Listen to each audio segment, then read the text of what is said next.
Okay, welcome to the afternoon session of the Oregon Transportation Commission meeting. And after a nice leisurely lunch, we are on to CMAQ funding.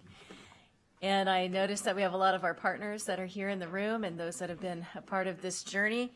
I first and foremost want to thank the individuals that have been a part of this discussion point, and that members of the PAC, Susan, Amanda, Mac, we've been on quite a journey in trying to find equity and balance in terms of the funding. And I think at the end of the day, what we have in front of us is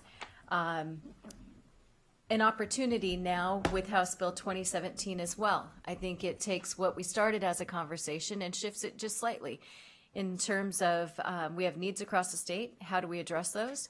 What funding options and opportunities are in front of us, and how do we manage through that with our partners? So I'll turn it over to you, Mac. Are you leading us off here? And there you are. Amanda and I were just struggling with these new microphones. I know, this button is really a hassle, isn't it? I'm kidding. First, it is, I know. You want us to come over? Well, yeah. And I do understand that there are about 5 or so individuals that may want to address the commission on this item. So after we have the staff update, we will go ahead and open it for public comment. Okay. Perfect. Sounds good. So yes, we're back. One more time. So refresher from last month. Amanda's going to walk through a number of slides just to refresh and frame up where we were at last month when we presented this to you. I know Commissioner Brown was on the phone, maybe some challenges following along, and Commissioner Simpson was not in attendance, so it'll be new as well. So Amanda's going to take the lead on this, similar to our conversation last time, as we transition this CMAQ funding program into implementation. That's falling into Amanda's portfolio, and we'll be animating that with our partners, many of whom are in the room today. I just draw your attention to several submitted testimonies, written testimonies that you have in your packet, as well as some additional information before we get started. So I'll turn it over to Amanda and we'll walk through this presentation. Great, thank you. For the record, Amanda Peets, Program Implementation and Analysis Manager. So as Mac mentioned, talking about CMAQ today. Quick refresher on CMAQ, stands for Congestion Mitigation and Air Quality. It's an investment program that focuses on improving air quality from transportation pollution. In Oregon, we get roughly $18 million per year. Of that, we take $250,000 off the top. That goes towards diesel retrofit. That goes to the Department of Environmental Quality to implement. That's a legislative requirement. And then the remainder of the funding can be divided amongst eligible MPOs and eligible rural communities. It's been about a year since we started this process, kicked off by coming to the commission and recognition that two MPOs were confirmed eligible for this funding, and that the Federal Highway Administration was working on tightening the CMAQ program with that transportation nexus and creating performance measures. So that is what kind of kicked off this program. At the time that we came and kicked things off, you asked that we create a program advisory committee. That included members from the eligible areas as well as a few others, and was led by Chair Bainey. They worked over the last year on developing recommendations, kind of getting into the nitty-gritty of things, and we provided a number of updates to this commission, most recently last month. Last month, what we shared was a compromise that was reached by the committee in early June. And as you heard last month, the people that came and testified talked about they didn't necessarily get everything they wanted as part of this, but that they did stand behind that compromise that was reached. So today we're just putting a finer point on those recommendations that we're sharing with you and asking for you to consider finalizing the CMAQ program redesign for fiscal year 2019 and beyond. The program components are similar to what you saw last month, and take into account what we heard from you as far as feedback, as well as in some further consultation with our program advisory committee members. The parts that I'll be going over today include distribution of funds to the rural communities, to the MPO areas, And then increased accountability. That third component is really trying to reflect, I think, as a commission's interest in being strategic with the funds. That was also a key goal of the Program Advisory Committee. So not only being strategic in how those funds are allocated, but once they're allocated, making sure they're focused on the right projects and right efforts that really lead to benefits for the state of Oregon. So then starting with the first is distribution of funds to the rural cities. So the recommendation is a 3% allocation. That's described in the cover memo that you have as well. That's pretty much in line with historic amounts that have gone to those smaller communities. The recommendation is that funding is targeted every year to Klamath Falls. That's the larger of the communities. And then basically saved up every 3 years and allocated to the smaller communities. That way that they have a larger pot of funds to make some meaningful investments with. Of course, all focused on investments on improving transportation air quality. The second area, and this is where we spent the bulk of the time with the advisory committee, was really going over the allocation of funds to the metropolitan planning organizations, or the MPOs. As a refresher of what that committee discussed, we couldn't recreate the formula from previous years. The same data wasn't available, so started from scratch. And starting from scratch, considered everything from a full competitive program to a formula program. Ultimately, the committee favored a formula allocation and really drilled in on what factors should be considered as part of that calculation. And there's 4 factors considered. The first is level of impact, and that's really trying to think about investing money in areas that can make a statewide improvement on air quality benefits. So the proxy for level of impact is population. And then there's 3 complexity factors. First is level of effort, and that takes into account formal federal commitments to air quality improvements. Level of risk, which if certain things are triggered, actions that would need to be undertaken, as well as consideration of severity of congestion. So really that C part of CMAQ. Which is also a new federal performance measure. And then consideration of unique circumstances like Rogue Valley and the inversion that they face in that area. The last of the complexity factors is air quality status. To inform how these are calculated, we relied on source documents. One of those is the state implementation plan. And then we consulted with experts. As an example, for air quality, one of the experts we talked to was the Department of Environmental Quality to try to understand the severity of issues. In talking to them, there wasn't necessarily the ability to compare air quality across the MPO areas. So what we wound up relying on for air quality was the federal designation of the air quality status. And only those areas not in attainment receive points and consideration for that. So those are the factors that play into the formula allocation calculation itself, the results of which are shown on this slide.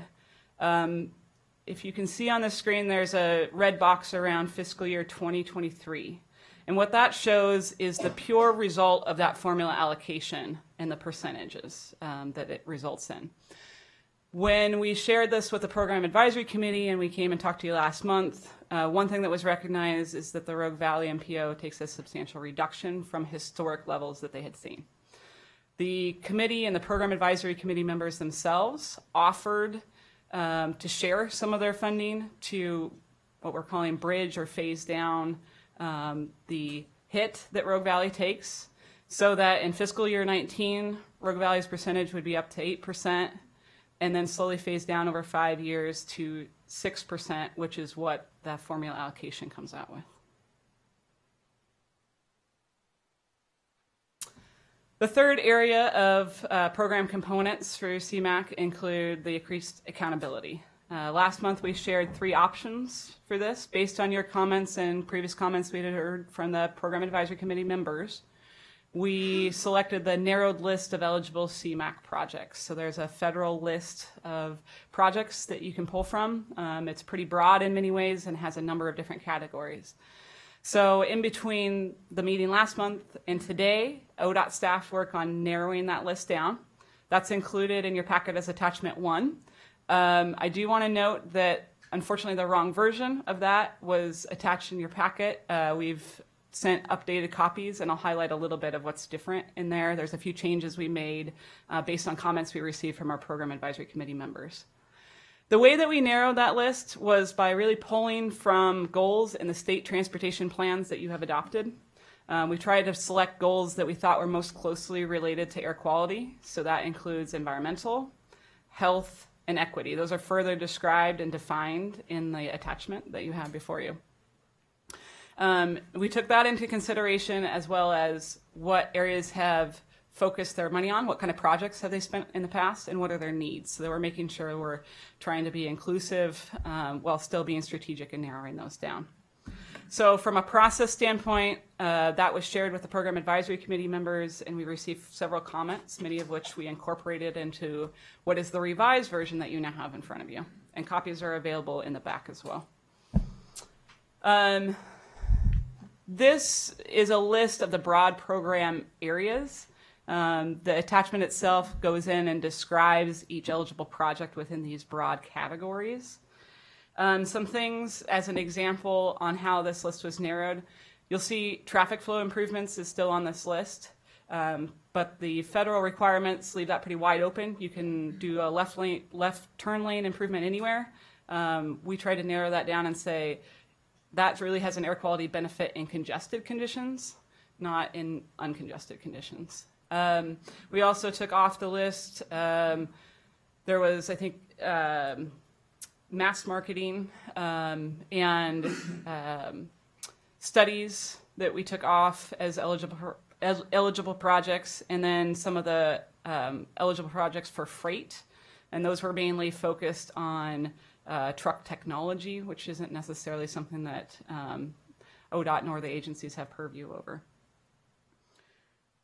So in the revised version, a couple adjustments that we made. One is putting in a process for an exception so that the MPO can work with ODOT to justify an exception to this list. If there's a project that's not on there but is still on the FHWA list, they can work with us to measure the air quality improvements of that project, and then on a case-by-case basis we can make an exception. So that really constitutes the various components of the program. I do have another slide that kind of talks about next steps once a final decision is made, but I thought this might be a good opportunity to pause on those three elements, answer questions, and this is really where we're turning to you for consideration of finalizing the program on these three elements. I think underscore one of the greatest challenges for myself in this meeting or series of meetings is really that transportation nexus. I think from a DEQ perspective, the data on the relationship between challenges across Oregon, are there areas in which there are greater challenges? And as a whole, the Oregon has areas in which we have air quality challenges. To what degree transportation relates to that air quality challenge is not definitive. And that for me, I think as we whirled around in the conversations, it really was difficult to put a finer point on how we draw that conclusion. And so I think we have an opportunity in front of us as we go forward as a state to try to wrangle with how we get a better determination so that we can allocate the funds in a more strategic way, I suppose. But that was probably the greatest piece. I don't think there was anyone in the Rogue Valley area or anyone in the state that would say that there isn't an air shed and an air quality concern. It's to what degree is that related to transportation? And I think Federal Highways is in the room and nodding often about really making sure that these dollars are spent with the new criteria that further refined, that we connect that transportation piece and be more explicit about how that is going to address the issues. So do we have questions or comments or thoughts before we go to public comment? Yes. Just more comment. First of all, thank you. I know this is a very challenging issue fueled with emotion and lots of demand and not enough resource, and I think it's clear it's not an easy one. So thank you guys for trying to wrestle it to the ground. And I guess my question is, could other areas become eligible under CMAQ in this timeline? Are there any other cities or communities that could become eligible for CMAQ funds in the timeline that we've laid out in this proposal? Commissioner O'Halloran, I'll take that question. It's likely, but I think highly unlikely. So it's possible that could occur, but everything we're hearing from our experts as well as from DEQ is the potential for that to occur is highly unlikely over the next few years. A major action has to be taken on the National Ambient Air Quality Standards to then trigger that evaluation of potential areas. I think it's something we need to be mindful of in the future for sure, but I think the likelihood of something occurring over the next 4 to 5 years is pretty slim. And I think just one follow-up to Chair Bainey's question is there a way from DEQ? I mean, do they ever isolate the sources of pollutants in the air? As I was driving down here yesterday, seeing in the distance field burning taking place and enormous plumes of smoke coming up, and just thinking about, is CMAQ trying to mitigate that? And really looking at the transportation contribution, and I realize that CMAQ's not pure on it. It doesn't have to say that everything's from transportation, but we have to make decisions with that lens. And so, do we get any sense from DEQ about where the contributions are coming from? It doesn't take a lot for me to see in Portland that there's just massive volumes of cars, and that it's contributing. But when I see other sources, I have to question, is CMAQ trying to mitigate some of those other big contributors? So, Commissioner O'Halloran, I think that's an excellent question, and one that we started with when we worked with the Program Advisory Committee. And when we invited the Department of Environmental Quality to come and talk to us, that's one of the questions we asked explicitly. Can you talk to us about the source of emissions, and can you compare emissions between metropolitan areas? And the answer to both was no, they don't have the current ability to do that. So that's something I think long-term we have interest in exploring with them if we can get better data and information.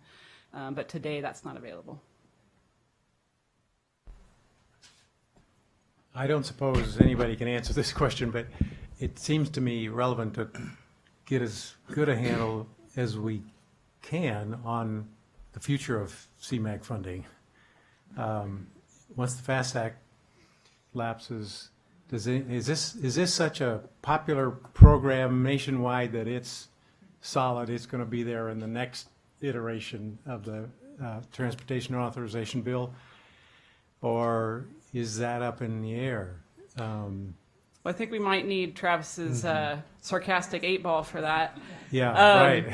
But I would say, because the Federal Highway Administration went forward with performance measures for CMAQ, that might be an indication of a lasting program. So that's one data point we could potentially look at. Yeah. I think Commissioner Lohman, to that chart that Travis talked about with the big decline in federal funding, I mean, we certainly, CMAQ's going to potentially share in that decline of funding as well, but anybody's guess, of course. Yeah, I would think so. I think Congress is going to be challenged once again to come up with general fund to fill the gap. And my guess is it may be even harder in the future for them to make that decision. And I ask all that just, to me, it relates to the question of kind of scale. Mm-hmm. This is an $18 million a year program. If it goes down to $12 million, we're starting to argue about crumbs. Mm-hmm. And I want to make sure the argument is worth all the emotion that we end up having to put into it.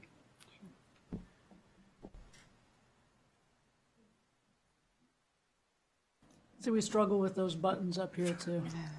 So thank you both for coming back and continuing the conversation. Thank you also for taking my memo, Chair Bainey, and it was hard for me to quantify my concerns. And I think as I look at this, and some would say, yeah, we're talking about decimal dust, it's not much. But for small communities that don't get a lot of transportation funding and have significant air quality issues, I want to do my best to make sure that we are looking at a program that continues to fund air quality improvements.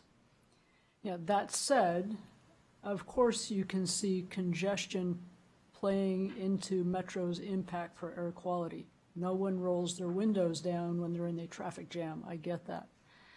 So it's kind of hard to really look at how do you place this? And I'm not here to advocate specifically for the Rogue Valley, although as I've stated, that's how I came to Oregon, is to work air quality issues in the Rogue Valley. And yes, air quality is more than just transportation, and the geographic factors in the Rogue Valley are huge to trap and contain pretty bad pollutants in the air, some of which, not all quantifiable, and we wish we could, and we tried doing that in the Rogue Valley specifically.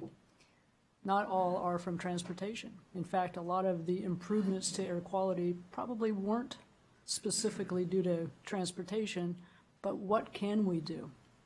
And I think that's where I struggle with this 80-20 split, and then further taking away from a specific air quality impact. So do I have an answer? Do I have a proposal? It's not about fund equity, because I'm not going to get that geographically. We're tiny in the Rogue Valley. And it's not about, again, it's not about the Rogue Valley. It's about making sure that the projects we accept, and and your narrowed list helps, but making sure that we provide funding for projects that are transportation enhancements, and we really help with air quality enhancements with that funding. So looking at things like compressed natural gas, looking at the future of how to not have congested freeways, I think is huge to help us with air quality. So when I look at not putting a big portion of that percentage into the air quality designation, I think doesn't do us justice, in my opinion.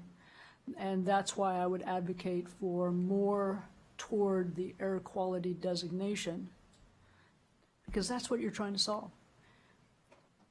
Metro's done extremely well. They are coming out of a poor air quality designation. How long will they stay there? I hope forever.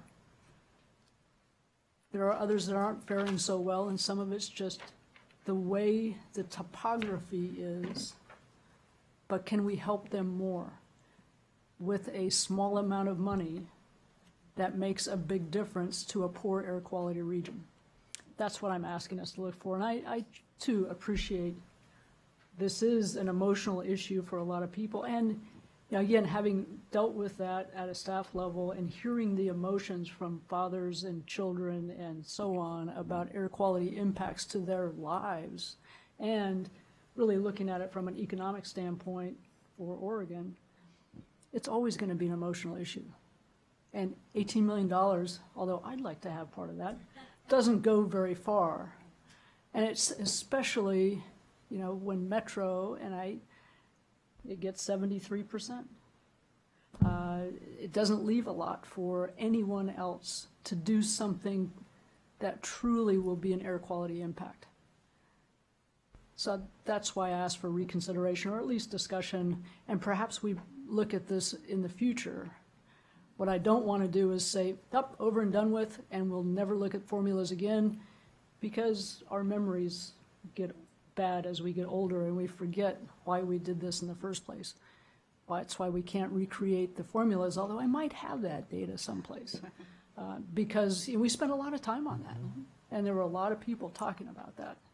So that's my concern, and why I can't truly support the numbers, but I truly respect what you all did, and getting us to this point is huge. So thank you very much.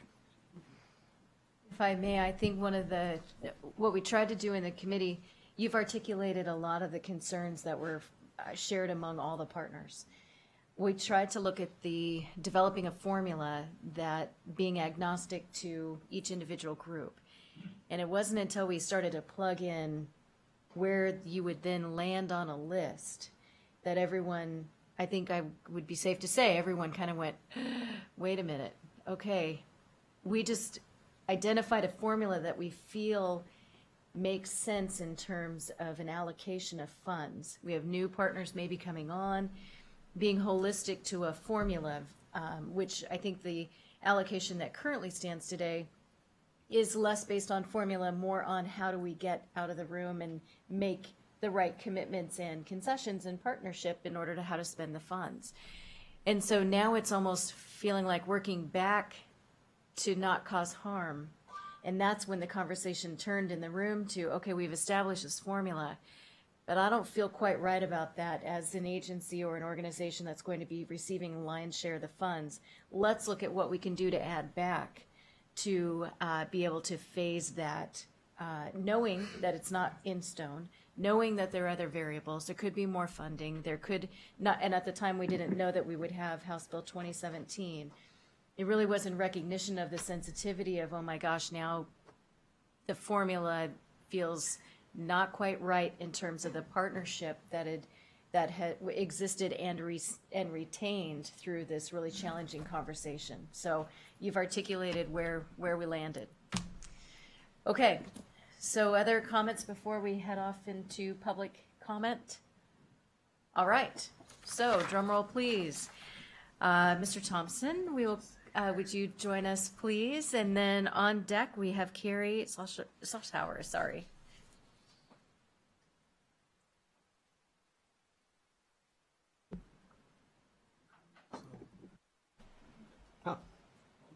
Good afternoon, Chair Boehne and Commissioners.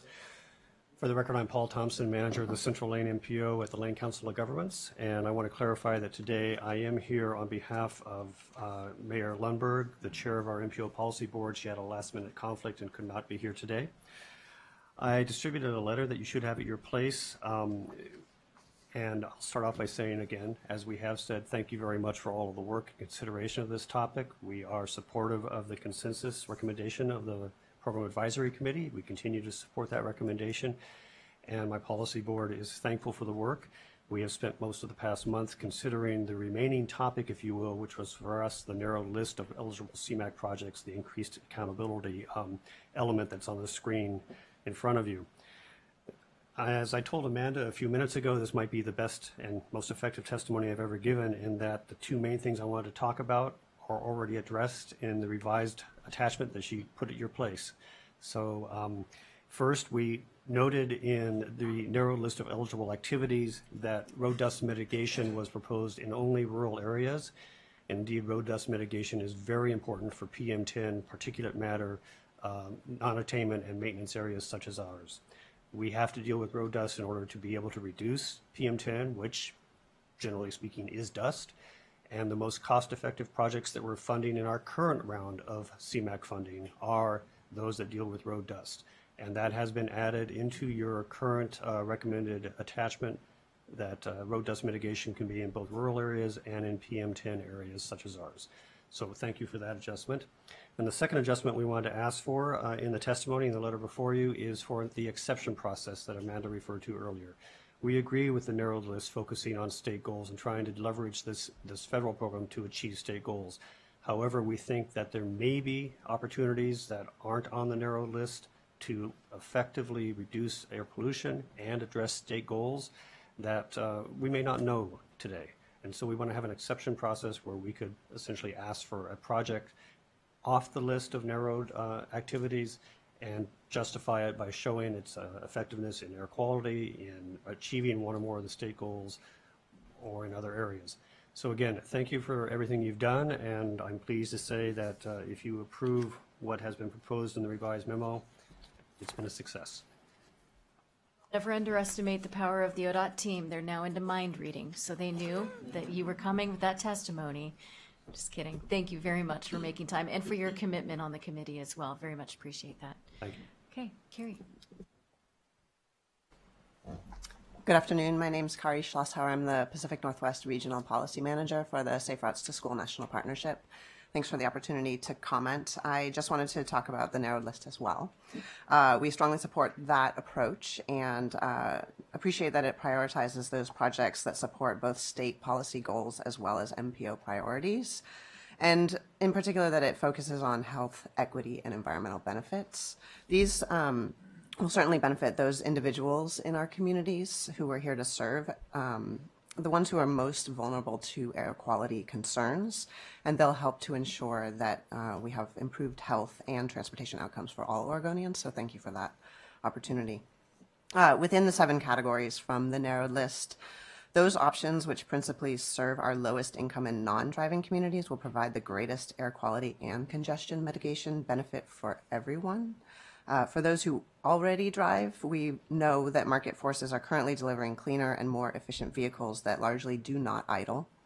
This means that now and moving forward, categories such as ITS and traffic flow improvements that are based on the concept that reducing stop-start idling will improve air quality, that's going to provide a lower and lower return on investment for CMAQ dollars in the future. On the other hand, a significant portion of Oregonians will always be too young or too old to drive, unable to operate a vehicle, or unable to afford one. For this important and too often underserved part of our population, public transportation improvements, transportation option strategies, and bicycle and pedestrian infrastructure categories will help ensure real options for getting where they need to go, whether that's to school, to work, to the store, or to play. This ensures not only a better air quality and congestion mitigation, but also a more balanced transportation system that works for all users, surely something that is a goal of the state. In your approval of this item today, please consider emphasizing and prioritizing the greater benefit of these categories to MPOs as this funding and these programs roll out. Thank you for your consideration. Thank you. Do we have comments or questions? Okay, thank you very much for the testimony. That's very useful. Okay, Mr. Markgraf, Tom, we also have Mr. Lear, Mark.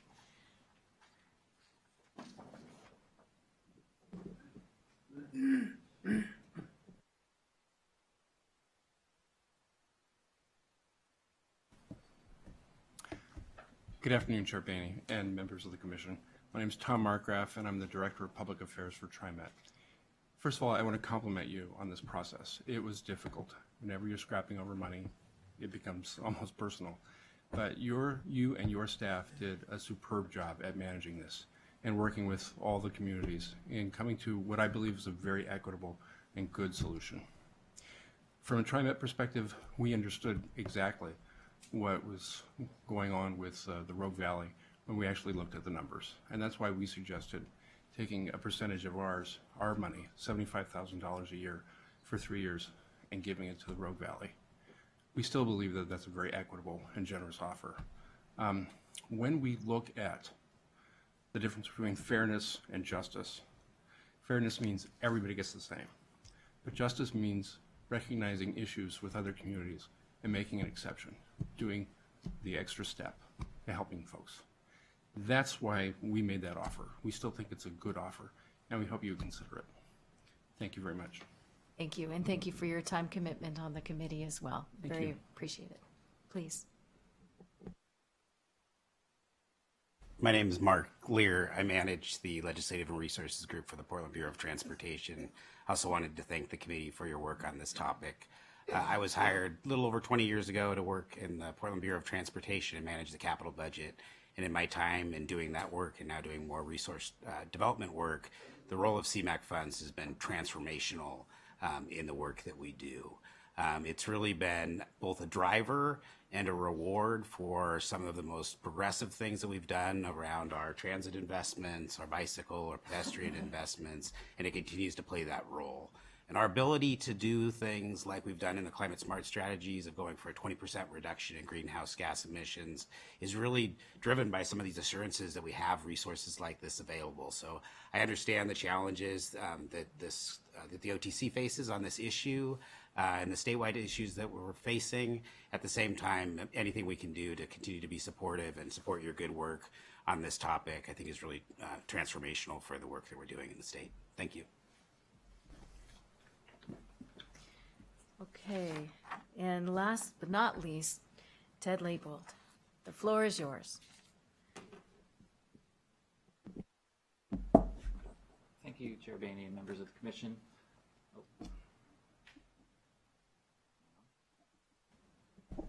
Thank you. There we go. Thank you, Chair Boehne and members of the Commission. Councillor Craig Dirksen, who is our chair of our MPO Policy Advisory Committee, sends his regrets that he cannot attend and testify in person today, as he's needing to attend a Metro Council meeting this afternoon. But we do want to thank you for the opportunity to participate in the CMAQ Advisory Committee, and we have submitted a letter approved both by our Metro Council and our Joint Policy Advisory Committee on Transportation, which represents the 24 cities and 3 counties across our region, and I believe has been provided to you today.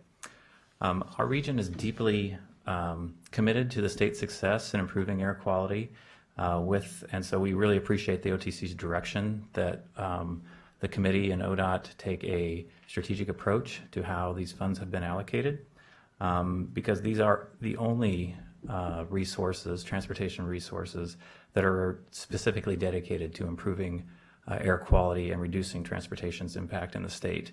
And it is really too bad that there's only $18 million in the whole state funding package that is available and dedicated to that situation. Our region has been committed to improving air quality for the last 30 years. When our region was first found out of compliance with federal regulations, we began a very intensive planning process to develop a plan that would demonstrate how we would come into compliance and then maintain that compliance over time in terms of all the regulated pollutants. We do ask your consideration for 2 issues that we don't think are reflected yet in the current CMAQ formula. The first is recognition in our plans and our commitments to carry out our industrial growth allowance. In order to make sure that we could locate new businesses and grow existing businesses in our region, our air quality plans are very tight on our transportation emissions that we're allowed to emit so that we can continue to grow our economy. And we would like that the commitment to maintain that industrial growth allowance recognized in the complexity factor of the formula. And I believe that would also be a factor that would benefit Rogue Valley in the formula as well, as they have a similar commitment. The second part is one I testified about last month, which is the recognition that the state has imposed on our region exclusively the targets for meeting greenhouse gas emissions. And as you know, the federal government has in recent times been withdrawing its commitments in this area, and it's one area where the governor has asked for the state to step up and make sure that we are continuing to make improvements in this area. So we would ask that the commission recognize that this is an issue for our region, and that if not a factor in the CMAQ formula itself, that there at least be some investigation of other ODOT resources that could be committed to our region to help us meet those commitments that were imposed by state regulations. And then finally, I would like to say that our region, or our representatives on the Policy Advisory Committee, did strongly support the idea of a transitional funding for Rogue Valley to address the issue that they have in terms of transitioning their level of funding. There was no specific agreement on the method by which that would happen. There was a lot of discussions about potential methods. I think ODOT staff has recommended in the formula a percentage-based contribution from the other MPO areas. We would actually support what Tom Marcraft said earlier in terms of their proposal at the PAC, that there be a equal contribution from each of the remaining 3 sub-areas. And then finally, I would like to thank again Chair Boehne, ODOT staff for the dedication and time and the opportunity to share our local perspective, our local knowledge, and take that into consideration. It was an admirable job on everybody's part. So thank you. Thank you for your commitment of time as well. I know you had quite a team there, and please give our best to Councilmember Dirksen. Thank you very much. Do we have questions or comments? Okay, thank you.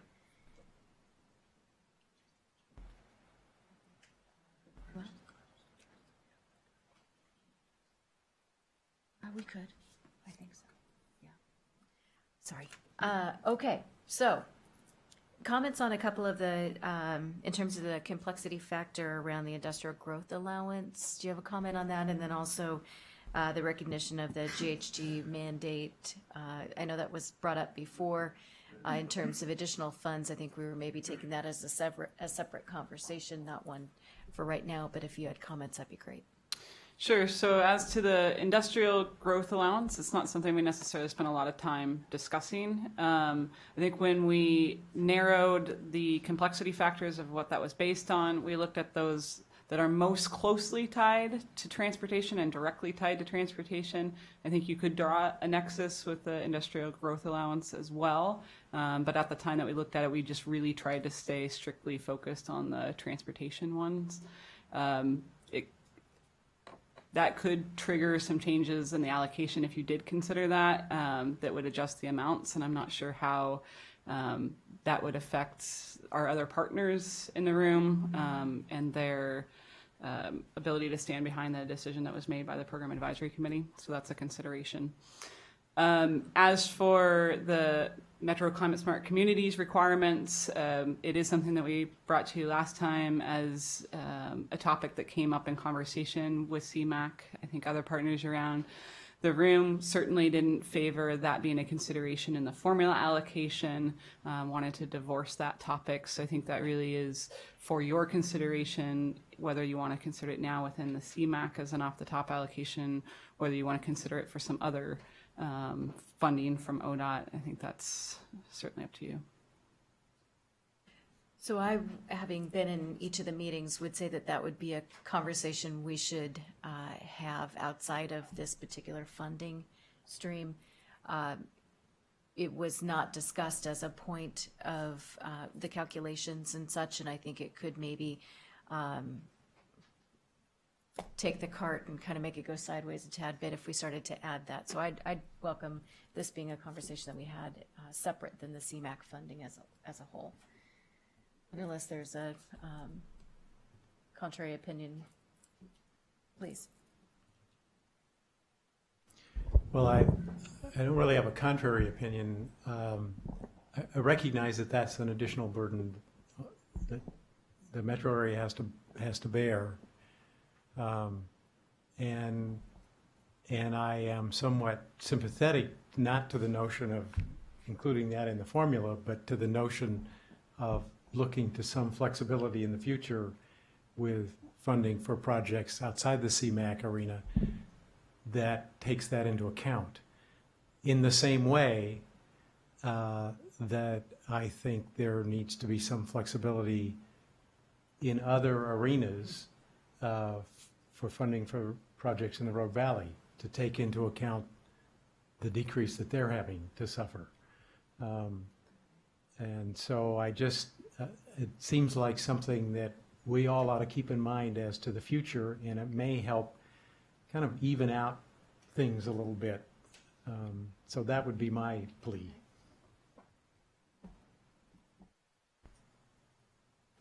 I don't disagree. I think that sounds good. Okay.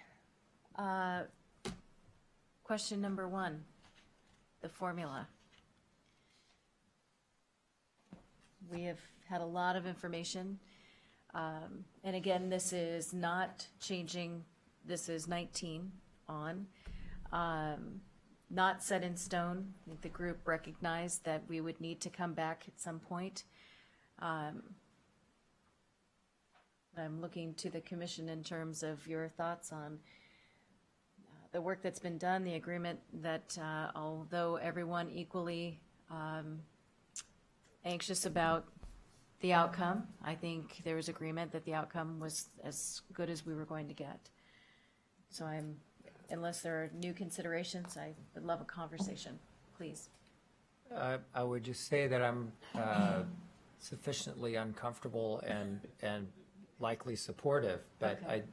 I think it's very easy to identify the problems and the challenges, and more difficult to wrestle out what is a equitable solution. And to me, the Portland challenge, I think, is, to me, very obvious, and I see it every day.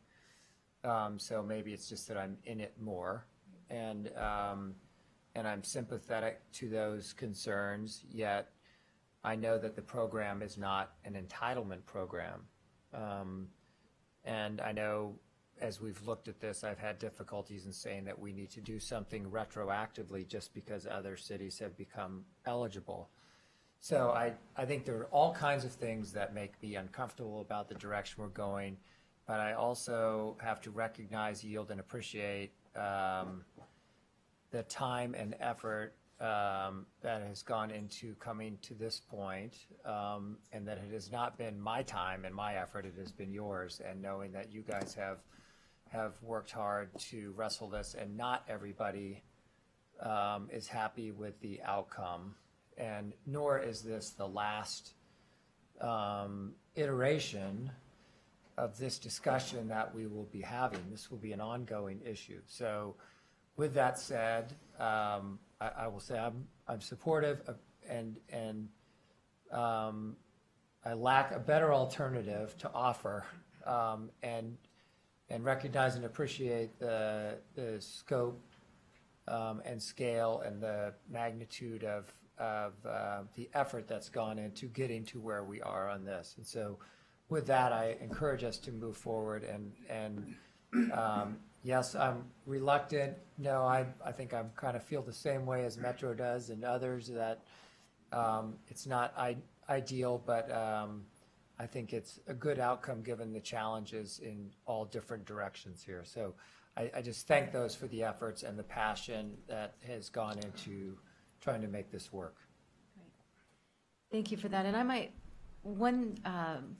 a couple of pieces, the population versus complexity factors. And Amanda, I know that we had talked about putting some other numbers together about what if we were to adjust the population piece. Were we able to tee that up just as a point of,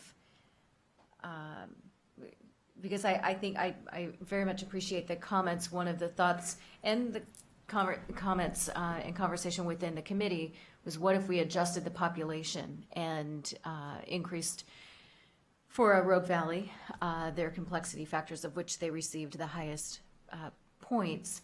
But anyway, I'm going to turn it over to you.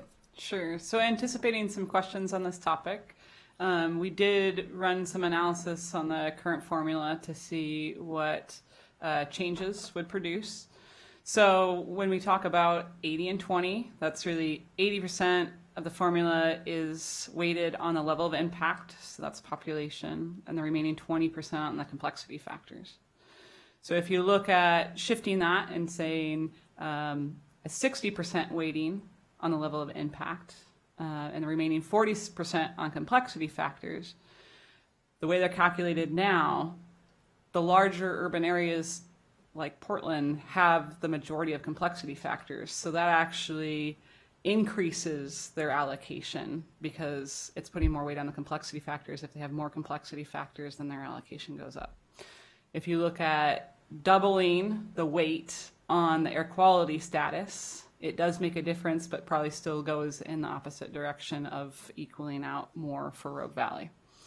As I did mention earlier, and I think in concurrence with Commissioner O'Halloran and others, this is something that's not set in stone, that we can revisit over time. As I mentioned, we're talking to DEQ and others about the possibility of collecting better data and information, which I think will help us in the future as we do these calculations, so that we might have more robust information than just the federal air quality status designation, and then can consider that weighting in a different way because it's a little bit more meaningful and teased out. please. Oh, So is please.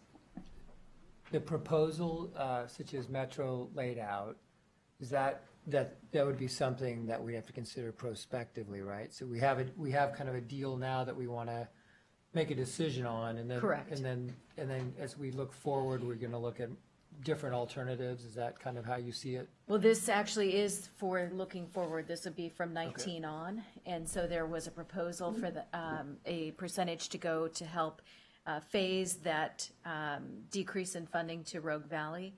So how that is determined, I would look to our team in terms of their recommendation. Okay. But Thank you. Sure. So I think in particular to Portland Metros as well as Central Lanes, another suggestion on phased funding. The chart shown up here shows an approach to that. I think what we need to do, and is described in my final slide on next steps, is work with the eligible areas on the precise allocations. So the amounts shown in this chart are going to vary slightly because this is based on historic allocations. Federal fiscal year 2016, what we received in 2019, that amount's likely to be a little bit more. So the actual dollar amounts in these columns are going to look a little bit different. So we're going to work on those precise allocations with them, and then just buttoning everything up with them. Yeah, I guess for a final just chat, I can support this if we look at the data. If we look at project impact, and I'm not saying this should be a grant type program where you apply for a project. I'm saying that I want the projects, our list of eligible projects, and I like the narrowed list, I really do. I want to see what those impacts are to air quality. And I don't know if we can do that. So I may be asking for the moon, and I'll continue to ask, but I might not get it. But if we can look at what those impacts are and make sure that what we have on our list truly helps air quality, and those projects that don't, now I live on a dirt road and I understand the impacts with a dirt road. So, I mean, I live in a rural community and I see that every day. I feel it every day, I taste it every day, so I know what that is. Just like Commissioner O'Halloran living in Portland. So how can we make sure, ensure that the money that we're spending on a significant but small amount of funds goes toward air quality? That's the assurance I want. And if we can continue to look at that and bring that back, I can support where we are today.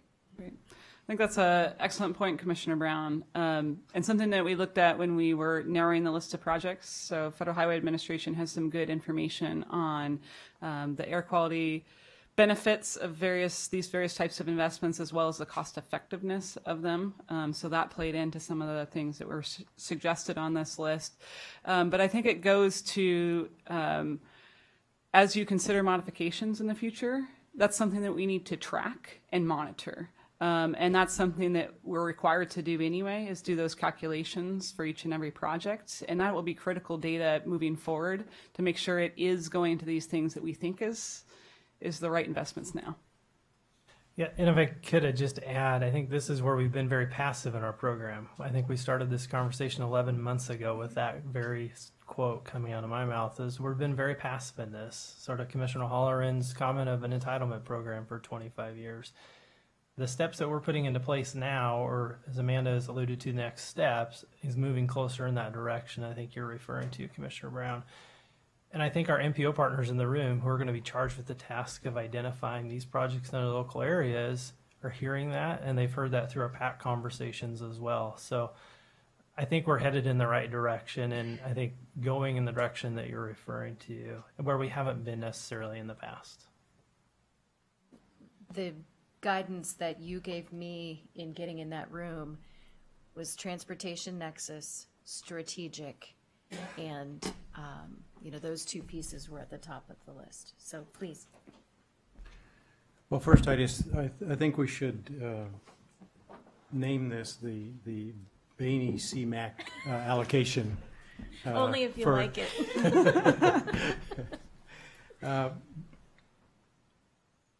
It seems to me the committee working on this really did take seriously the notion that we want to have a strategic way of allocating these funds.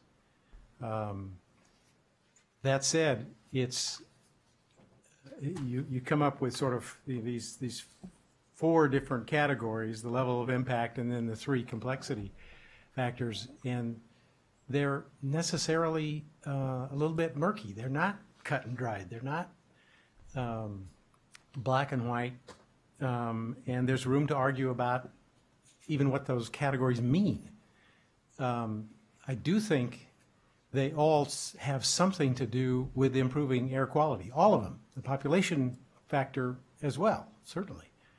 So I can't, it seems to me you've come about as close as a group can come to getting to an objective way of evaluating where the money ought to go. It will never be truly objective. There's always going to have to be judgment. And we set up a process to make those judgments collaboratively. And it was a hard process, but I think we need to respect the process. It's one of the things that I have found ODOT is really good at, taking a difficult problem, bringing the stakeholders together, and trying to come up with a not entirely satisfactory but livable compromise. That's what we do again and again. And I think folks on all sides have made some compromises, walking away not completely happy, but have been reasonable, and really largely for that reason, I'm going to be supportive in order to show my regard for the process. If I thought you'd come out 180 degrees wrong or even 30 degrees wrong, I might feel differently. I don't think it's 30 degrees wrong at worst. I'd sure like my area to get some more funding, or not to lose as much funding. But as I said earlier, I'm hopeful that we can all take into account that with respect to other funding for other projects, the Rogue Valley has some real significant, not self-imposed problems.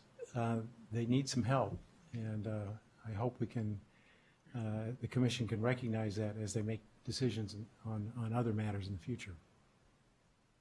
And Commissioner Lohman, if I may, it was not lost on the committee and certainly not lost on me that the economic realities of that airshed issue that is happening in Rogue Valley is a reality. Yes. And not to mention the quality of life and, the health piece. So those are considerations that I think we need to make sure are at the forefront when we are making decisions for that particular part of the state. Although we cannot quantify it in a way that goes to transportation specifically, I think we can all agree that there are challenges that need to be addressed. And so I just wanted to put that on the record as well. Do you have questions or comments, Commissioner Simpson? No, at the moment. Okay. Commissioner Brown, do we feel ready to move forward? Your Honor, sir. No, I think it'd be better for you to make the motion. Please. Madam Chair, I request that the Commission approve the redesign of the Congestion Mitigation and Air Quality Improvement Program for Oregon for fiscal year 2019 and beyond, as proposed. Okay. Further discussion? Okay. All those in favor? Aye. Aye. Aye. Okay. Motion carries. And I again want to say thank you to the team that has put in incredible effort to really make sure that the comments are part of the record and also part of the discussion, and for the members of the PAC that gave countless hours to get us to this point. I think we will have a conversation in the future. You have my word on that, but I think we have kept the partnership together and have done the best that we can given the complexities and challenges in front of us. So thank you everyone for the time. Thank you for your leadership and time as well. Oh, you bet. Nothing but a good time. I think there's a song about that. Veiny CMAQ allocation Yes, definitely. lives in infamy.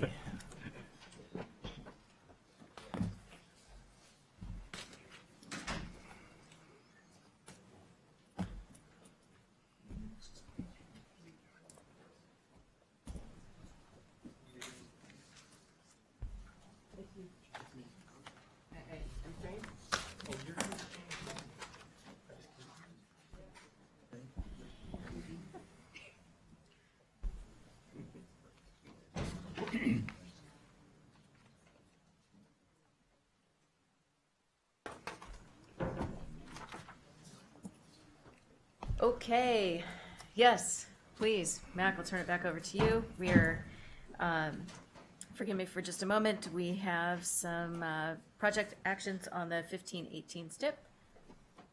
Yeah, so I'll take the lead on this. All Mac right. Lynn, Active Transportation Manager, not talking about CMAQ. Cleared the room and everything.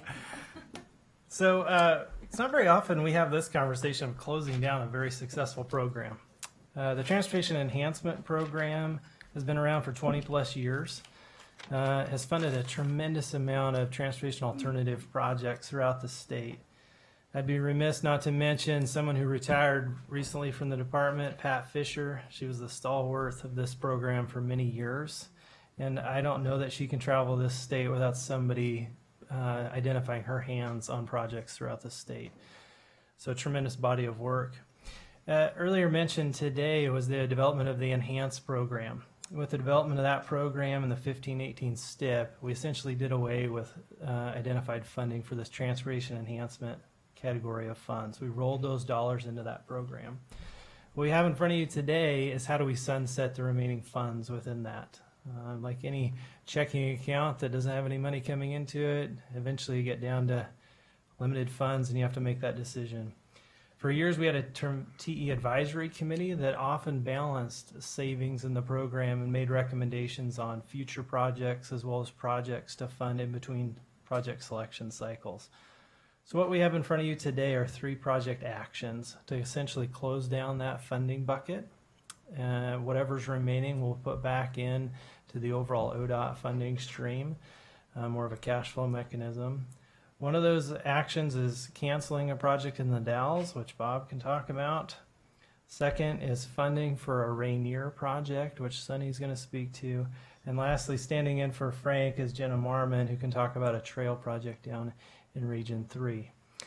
I'd like to take all these kind of as one action, if you will, as we sunset this program and move forward. The last thing I'd mention is the 2 new projects followed the TE discretionary process, evaluating the urgency of those projects and the need based on those principles identified in the TE program. So basing it on existing standards and practice of how we've managed those funds. So that's what we're in front of you today. I think there's letters on each of these, and I think all 3 of these folks, including myself, are here to answer any questions as we consider these actions. Excellent. And for the overview, we do have the materials in our packet, and we are running a little bit behind, so feel free to add brevity, and we can, what's that? Oh, good. Well, look at that. Move approval. I don't know that anybody would argue with a quick move. Okay. Well, I quite frankly wanted to say that I felt that the information in the packet was detailed, and that really helps, at least for myself, make sure that we can get to Not for me. decision. But not for you. Go No, right ahead. the information in the packet was great, and you know that I had some issues with the TE program discussion that we had before because it was out of policy, not with the program at all. So I think, given all the information that you've provided, I would be happy to make a motion. Excellent. If you feel ready. I just feel badly that staff's sitting there but I know you guys love to talk, right? No. But I would be happy to make a motion to amend the 2015-18 STIP, cancel the Dalles Riverfront Trail project, to fund the 8th Street rail safety improvements in Rainier, and to add the Talent to Bear Creek Greenway Connector project in Region 3. Excellent. Further discussion? Okay. All those in favor? Aye. Aye. Motion's carried, but I do have to ask Jenna, would you be frank just for a moment? We need to get that on the record. Is there any? Okay. Wonderful to see you. Thank you for traveling here, and we will, and we have a closeout of, I will just pause there, of the 15-18. That's exciting. All right. Madam Chair, I just should Please. note that I have a quasi conflict of interest because I plan to use that Bear Creek Oh, do connection. you? yes. Okay, excellent. Okay, next item, we have an informational update on DMV Services Division Service Transformation Program. Gentlemen, good to see you both. We are running just a tad behind, I apologize.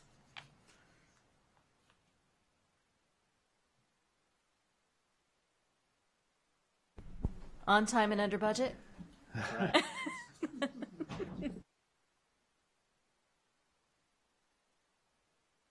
Just push. There we are, yes. The difficulty is if you look right at it, you can't tell that it's on. So for those that are wondering There if we it is. just Okay, cannot I'm turning operate a it on and off. button, That's what I'm there's doing. a, Okay. there is a challenge Is this here. on? Waiting for a Yeah. light to come on, and it's on the side. I know. Okay, here we go. Okay, Commissioners, for the record, I'm Tom McClellan, DMV Administrator. With me is Ben Kahn, our Service Transformation Program Manager. And we're here to give you our next semi-annual update on our Service Transformation Program. So we'll run through these as quickly as we can and see what questions that you have. As far as high-level goals for our Service Transformation Program, the ultimate focus really is on customer service. That needs to be what our primary mission really is, and constantly improving a customer experience. And so that's ultimately what we're trying to accomplish with STP. We anticipate significant business process improvements and efficiencies along the way. There are many opportunities that we cannot take advantage of because of existing technologies that, as we've told you, is very old. So that holds us back. New systems will enable faster implementation of improvements, greater flexibility in meeting ever-changing customer and legislative expectations of our division. Equally important is the strengthening of security provisions, fraud protections, and internal controls, protecting against the improper release of personally identifiable information that we are charged with keeping. And many business partners and stakeholders need real-time access to our data, to the records that we maintain, which includes law enforcement, insurance companies, car dealerships, those types of things in the state. They depend on us for information, and we want to provide that as quickly, as accurately as we possibly can. We have what we've called our pillars of transformation, and I believe we built a solid foundation for moving ahead to the next phases of this program.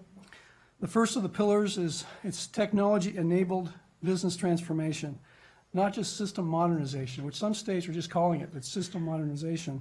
But we're really trying to use technology to achieve business outcomes and the goals that we desire to get, not just to refresh our technology, the platform that everything is based on.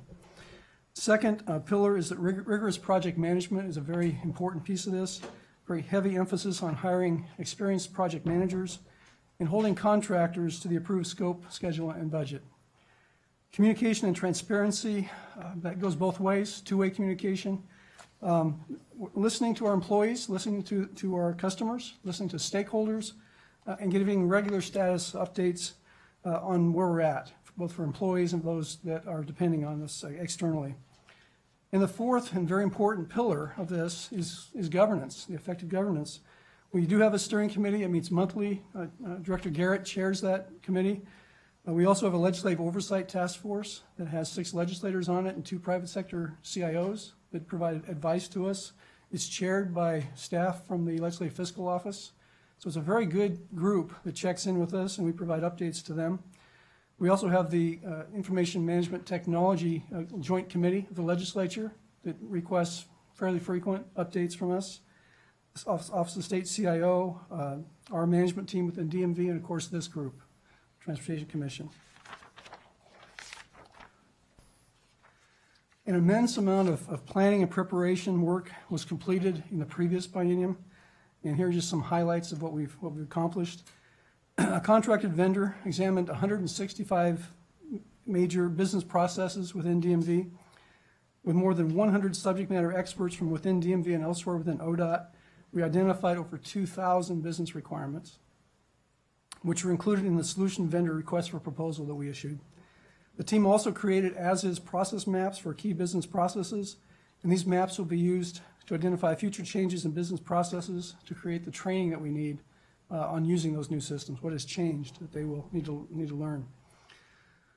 We also learned from other states that data preparation is a very important initial piece that you have to work on. It's essential for successful conversion to new systems. We've worked diligently to check our database content for accuracy, consistency, and completeness. Data formats, issues, and anomalies were identified, which will assist in the data migration that happens later in the program. We also have a quality assurance company, private sector vendor, CSG. It's a national leader in their field. They're also well-versed in industry best practices for this type of a project. They'll provide independent QA and risk management services for the entire life of STP. They'll monitor the program and ensure that best practices are used, that risks are identified, and that we are addressing those risks as they are identified. They specialize in planning, managing, and supporting complex projects that modernize information systems in larger government-type agencies. We also spent considerable time preparing the DMV website for the transformation, including partnering with the ODOT Web and Reinvention Project, converting the content to plain language, and ensuring the website is designed with a mobile-first perspective. We also contracted with CGI for organizational change leadership, or OCL type services, to help with the comprehensive organizational change management that we're going to need. A lot of employees' jobs are going to be affected by this, so not ignoring that aspect of this as well, beyond just the technology aspects of it. Much of the 2015-17 biennial activity focused on putting the structures in place to support the work of the IT solution vendor, which is Fast Enterprises. We just inked that contract a few weeks ago, and we are proceeding as planned on schedule there. We'll talk a little bit more about that in a little bit later. The Office of the State CIO has established what they call a stage gate process for state agencies to follow with their major IT projects. It's a disciplined approach to ensure readiness for the work ahead and requires specific building blocks that are in place before you move forward. We received the initial approval in April of 2015. The second approval came in May of 2016. And then a conditional approval for the Stage Gate 3 came in May of 2017. This final step allowed us to complete our contract negotiations with Fast Enterprises, and they will provide the commercial off-the-shelf system. We've also received budget authority from the legislature just a few weeks ago, and gives us the funding that we'd requested to proceed to this next phase of the program. A detailed project plan with monthly spending targets is under development. So from a high level, spending-wise, we spent just under $13 million during the 2015-17 biennium. We anticipate the cumulative total spent on STP will reach $55 million by the end of the current biennium, so within the next 2 years, where it's going to rise to about 55. As we begin work with FAST, we'll finalize that staffing plan and a more detailed project schedule and refine our estimates. But we do anticipate staying within about $55 million. Again, looking at a $90 million investment over up to 10 years. You can see it tails off considerably once we get beyond this current biennium. We'll be finishing our second rollout during the 2019-21 biennium, and then finishing off just final things that beyond that. But the bulk of the work is going to be the next 3 years. So again, for the record, my name is Ben Kahn. I'm the Transformation Manager for the Service Transformation Program at DMV. And STP is really a portfolio of projects. It's more than just a technology project. It's helping to reinvent the way we do business at DMV. And I want to talk to you just for a few minutes about some of the projects that are going on right now under the Service Transformation Program. So as Tom alluded to earlier, we signed a contract with Fast Enterprises. We signed a deliverable-based contract. Fast has a complete integrated commercial off-the-shelf software package that includes driver and vehicle components, and they have been successfully implemented in 9 other states. As part of our evaluation process, we actually went to some of those other states and learned from the staff that are using the FAST system. All the states have expressed that they've had success in implementing the product, that it's reduced wait times, that it's caused the agency to be more efficient with the new technology. They all have achieved very positive outcomes.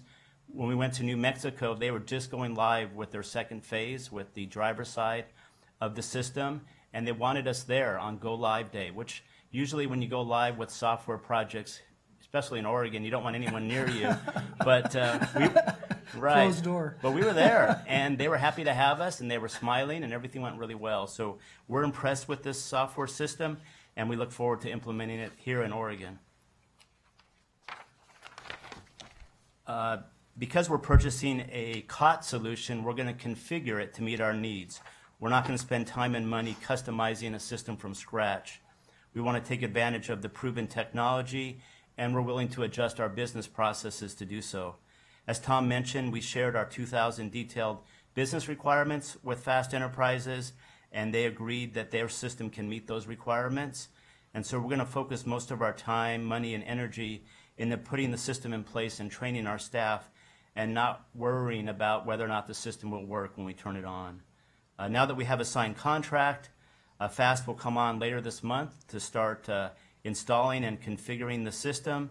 As Tom mentioned, it will take 16 to 18 months to get the initial system in place, and then another 16 to 18 months to get the second component.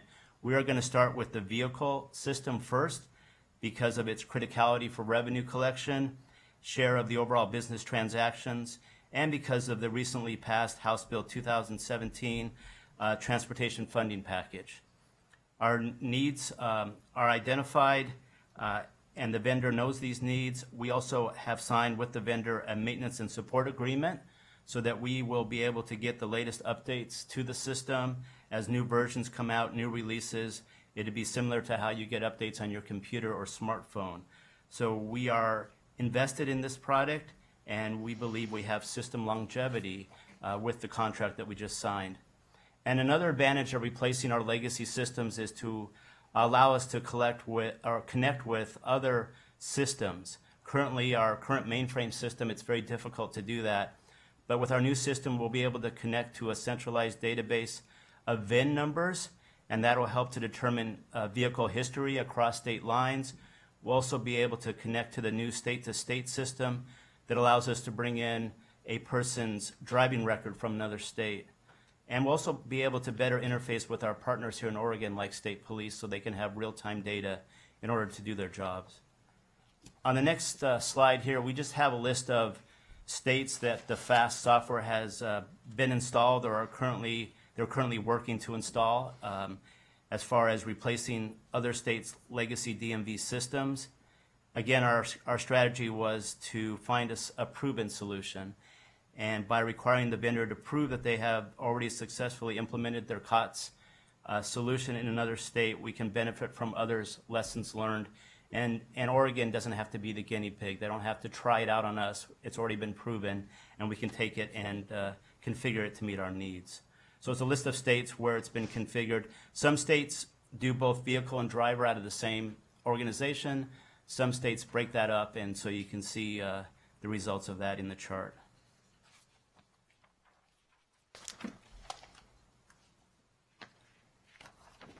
It's great to prepare a system for our staff, but it's also important to prepare our staff for the system. And so we're assessing and understanding the impact this new system will have on our employees. We're creating a network of support for employees. We're helping employees prepare for the change that will come to their jobs. And we're also helping lead them through the change. We recently held 2 organizational change leadership boot camps for DMV managers and for DMV change agents. We had over 150 staff attend, and we're helping to prepare them for the changes that are coming. And then, as Tom mentioned earlier, we have quality assurance as required by the state to oversee the work that we are doing. It's independent quality control reviews. They help identify potential risks. They provide guidance on how to resolve risks and issues, and they also help us to address risks before they become issues and affect the program. And as we mentioned earlier, we have CSG Government Solutions helping us with our quality assurance work. I'll turn the time back over to Tom. Occasionally I'm asked, how does this all relate to the federal Real ID Act, you read about and hear about, periodically. The legislature just passed, just this month, Senate Bill 374. The governor signed it on July 7th. It directs us to comply with the Federal Real ID Act. It puts a July 1st of 2020 effective date, so it gives us 3 years to achieve that. Some of the component pieces of that legislation, first and foremost, it's a choice. It's not a mandate. So if someone wants or feels like they need a card that's compliant for accessing federal facilities or eventually through TSA checkpoints at airports, they can choose to apply for that and provide additional documentation and pay a higher fee. That's another provision in this, that we can collect our additional costs associated with issuing this card if they want to. So that's the idea. So we are working this into our second rollout, basically, because our first rollout will be vehicles, the second will be drivers. So the remaining provisions that we have to comply will be part of that second rollout with the Service Transformation Program. The Department of Homeland Security approved another extension for us, almost within 24 hours, I think, of receiving notice the governor had signed the bill. We got another 3 months. For all that work, we got 3 months. It puts us, though, in line with, I think it's 25 other states that have extensions that expire on October 10th of 2017. And their expectation is that states will be continuing to request extensions. But the next round of extensions won't be as easy as the ones in the past, I don't believe. They've intimated that they want the top executive elected official of the state to submit any further extensions. They'll probably have more frequent check-ins and more specific dates as far as completion of things. Not a commitment of we're going to do it eventually, but they want more specifics. So a little shorter leash, I think, is what we anticipate. They're going to issue guidance on that within the next month. So we'll be soon preparing our next request for an extension, because we will not be compliant, obviously, by that quickly. The major deficiencies, again, I think I've covered this with you before, but there's a few. More frequent Social Security number checks. When people come in, we may have checked it once before, and today we don't check it again. It's an expectation that you will do against the electronic automated systems. We can do that more frequently. That's one of the things we don't do today. A major one is the imaging of identity source documents, birth certificates, passports, Social Security cards, those types of things. We don't keep a copy, an image of those documents once the customer presents that to us. So that's an additional requirement for someone who wants this card. You may have gone through it once before, you found your birth certificate, you put it away. Now to get a Real ID compliant card, I'm going to have to resubmit to DMV that birth certificate so that we can capture an image of that document so we have a record of it. So that's a major one for us to accomplish. And then Ben mentioned at least one national electronic system, state-to-state system. You check to make sure that a person isn't licensed in another state. And frequently people present their out-of-state card to us at the time they apply for an Oregon license.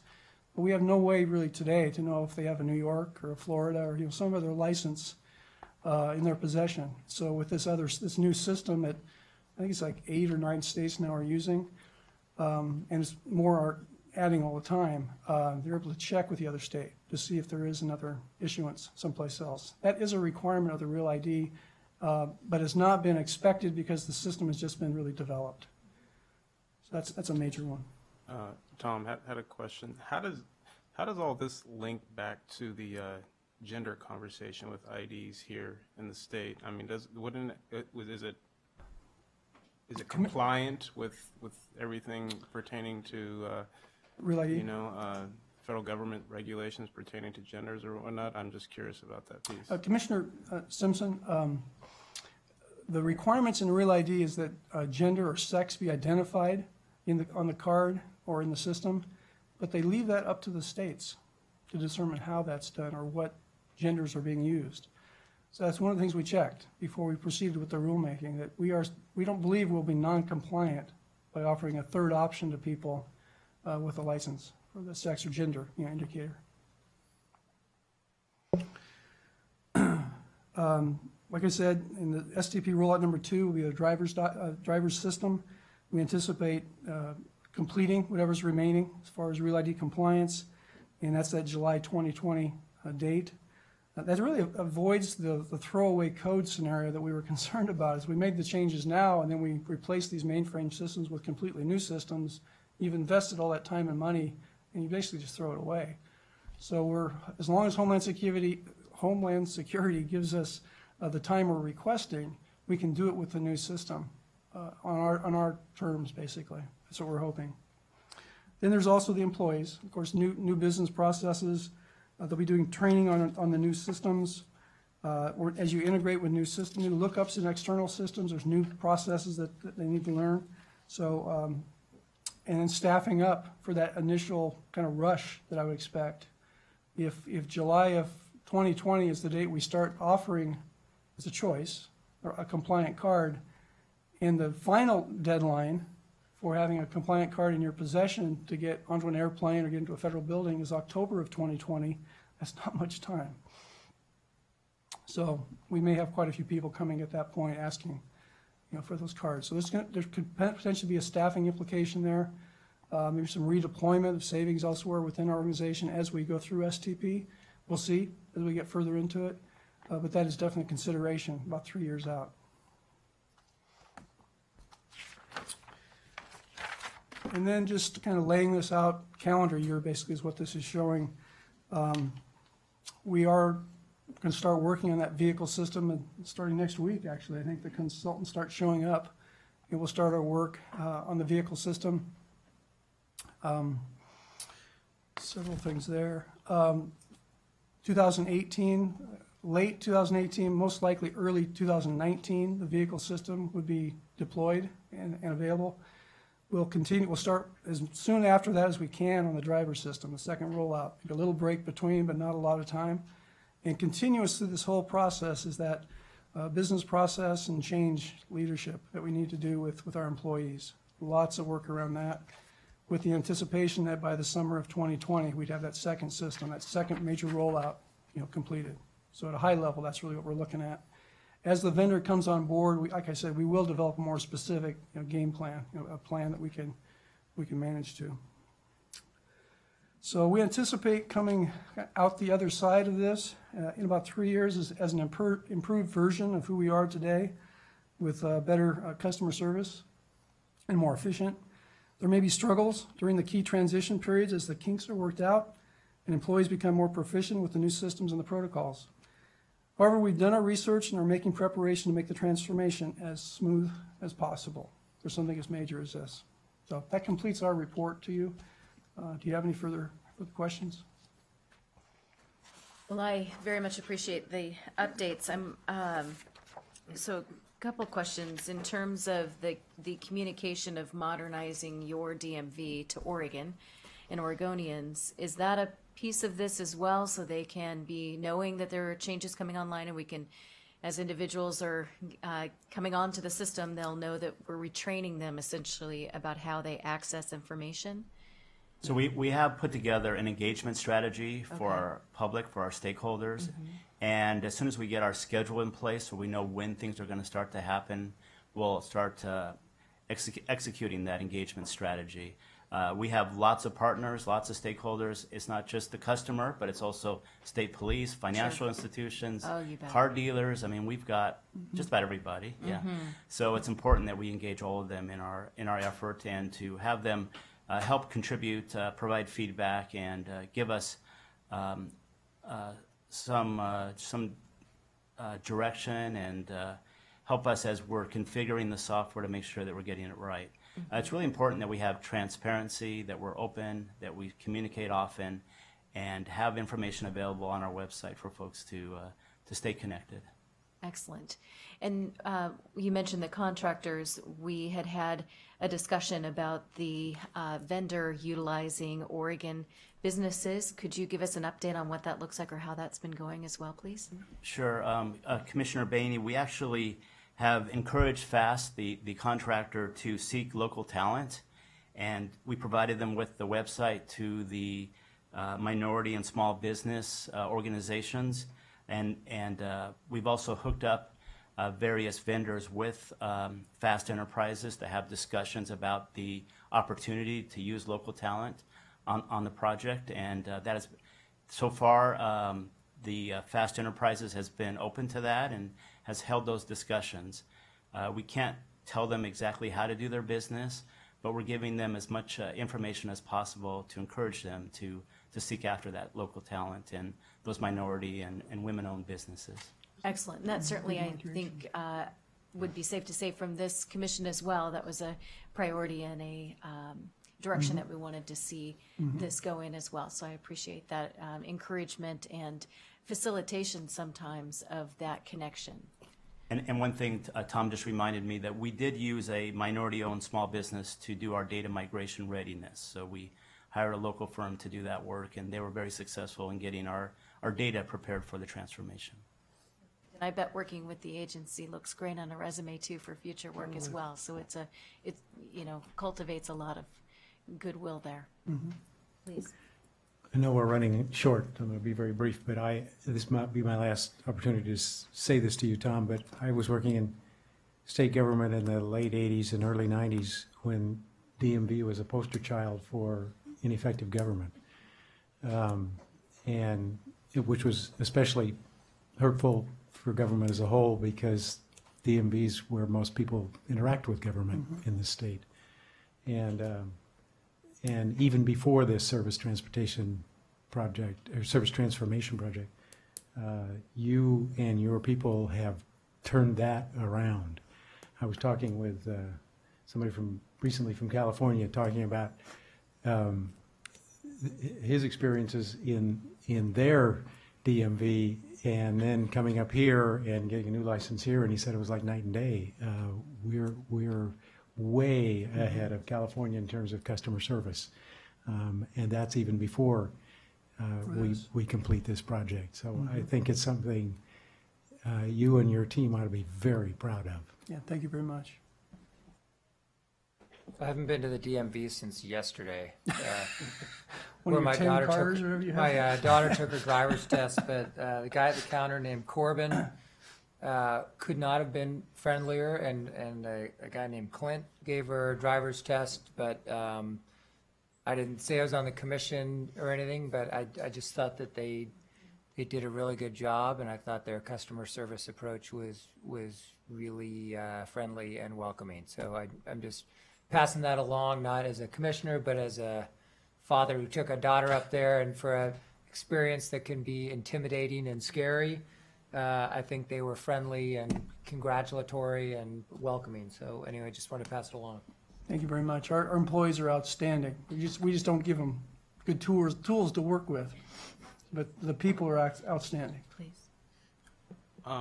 Just a quick question. Is there anything, like, I'm just curious, stipulations into that contract language that there's certain performance measures, how ironic what's coming up next, but that the contractor has to meet throughout that 10-year period? That was my first question, because I mean, what if, for example, the department's not getting what it truly thought it was going to get or what it wants? Are there ways in which we could essentially back away or look at alternative options? I'm just curious. Right, yeah, Commissioner Simpson, we actually have a pretty robust contract in place with terms and conditions that address those types of situations where we can terminate the contract if for some reason FAST is not performing. We would only have to pay them for the work that they've completed successfully. We also have opportunities to review deliverables and to approve them before payment. It's a deliverable-based contract, so we only pay when they deliver, and we decide whether or not they delivered. So that helps on our part. And then we also have a service level agreement where they have to meet certain requirements. System, if it's down, they have so much time to get it back up and running and that sort of thing. Great. And then one last thing. This is most of the spending over the 10-year period or 9 years. Is it for operations and maintenance? What is the bulk of it going towards? Commissioner Simpson is primarily consulting services around the configuration of the systems, helping us to get those systems up and running to meet Oregon's requirements, and then the interfaces to other systems. The most recent, I mean, the biggest initial cost is the software itself. I mean, just buying the licenses for that. And we've made that purchase, and now we're installing it and preparing it so that it's like a blank chalkboard, basically. Now it's ready to be written on. We have the software, so that was over $5 million actually to start with that. But the bulk of the spending really is on the consultants that are going to be helping us for the next three years. So are those consultants that just sit there and say, hey, do this, or are those techs that are going to be actually hands-on, writing code, looking at it, Right. and doing Commissioner all that? Simpson, at the height of our project, we'll have 35 FAST employees in our building. We're trying to make room for all of them. But yeah, they actually have the responsibility for implementing the system.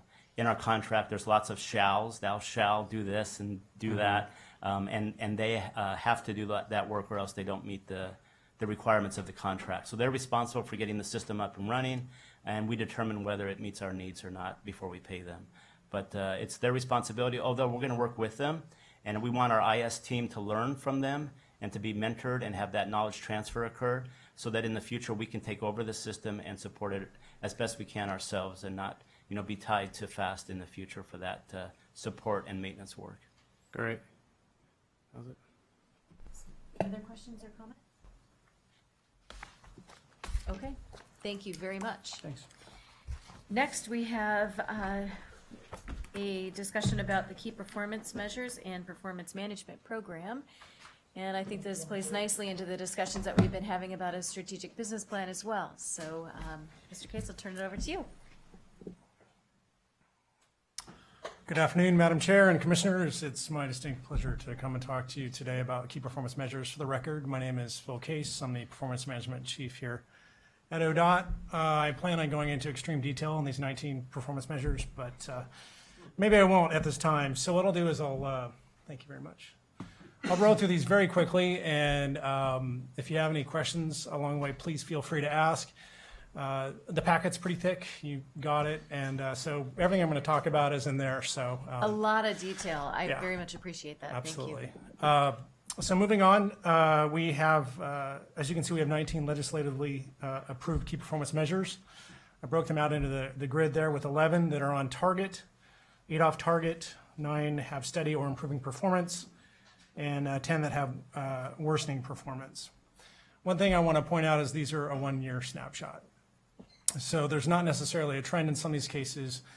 In some cases, there may be a trend emerging. So we'll talk about that a little bit. Specific to on target and steady or improving performance, and I'm just going to read through these real quick, and if you have any questions along the way, please ask. Is derailments, pavement condition, bridge condition, passenger rail ridership, construction completion timeliness, construction projects on budget, and customer satisfaction. We have 4 that are on target and worsening. That would be incident response, fish passage, jobs from construction spending, and certified firms. Again, they're on target, but they're trending down just a little bit. Next up, we have 2 that are off target, but they are steady or improving. That would be special transit rides and bikeways and walkways. But the bulk of my time I'm going to spend talking about the 6 that are highlighted in red there that are off target and worsening. So those are kind of where we're going to focus our time today. Those are traffic fatalities, traffic serious injuries, large truck crashes, rail crossing incidents, and then public transit vehicle condition and DMV field office wait times. I know you were just praising Tom and his team, but I get to bust his chops a little. Not really. I'm just kidding about that. But 4 of those 6 that are off target and worsening happen to be in the safety arena. That's kind of the takeaway from all this. I want to say that up front. We'll kind of focus on these a little bit more specifically here in a second. So again, feel free to follow along your packets. The first one I'm going to talk about is the traffic fatality rate. It's increased from 1.03 to 1.24 over the last couple of years. Similar to that is the traffic serious injury rate, and that's increased from 4.32 to 4.93. And again, that's increased in the last couple of years. As you are well aware, the causes are impaired driving, excessive speed, not wearing safety belts, and then of course distracted driving is kind of the one that's floating out there that we're trying to identify more and do a better job tracking.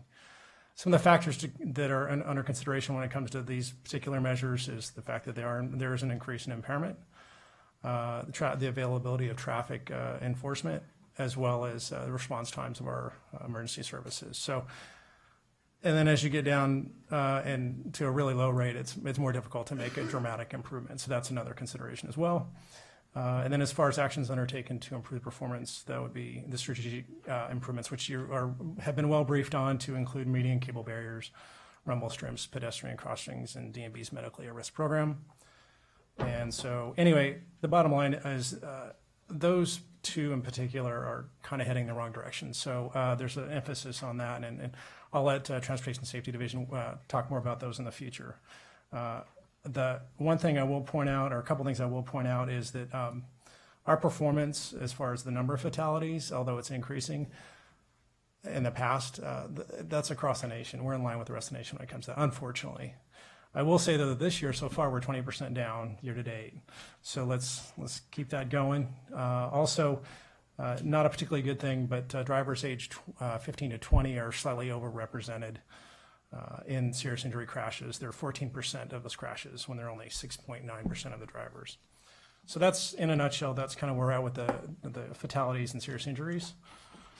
Next up is large truck crashes, or the crash rate for truck at fault crashes. That increased from 0.39 to 0.41. As you know, it gets back to driver behavior for the most part. Tailgating, unsafe lane changes, failure to yield, and then driver fatigue. Some of the drivers are out there kind of tired.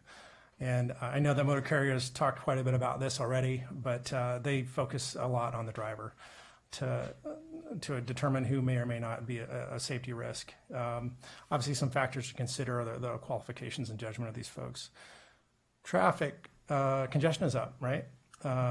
We have bridge and road construction maintenance works are all a factor, and of course we had a particularly difficult winter with inclement weather, so those are factors to be aware of as well as the law enforcement officers on the road.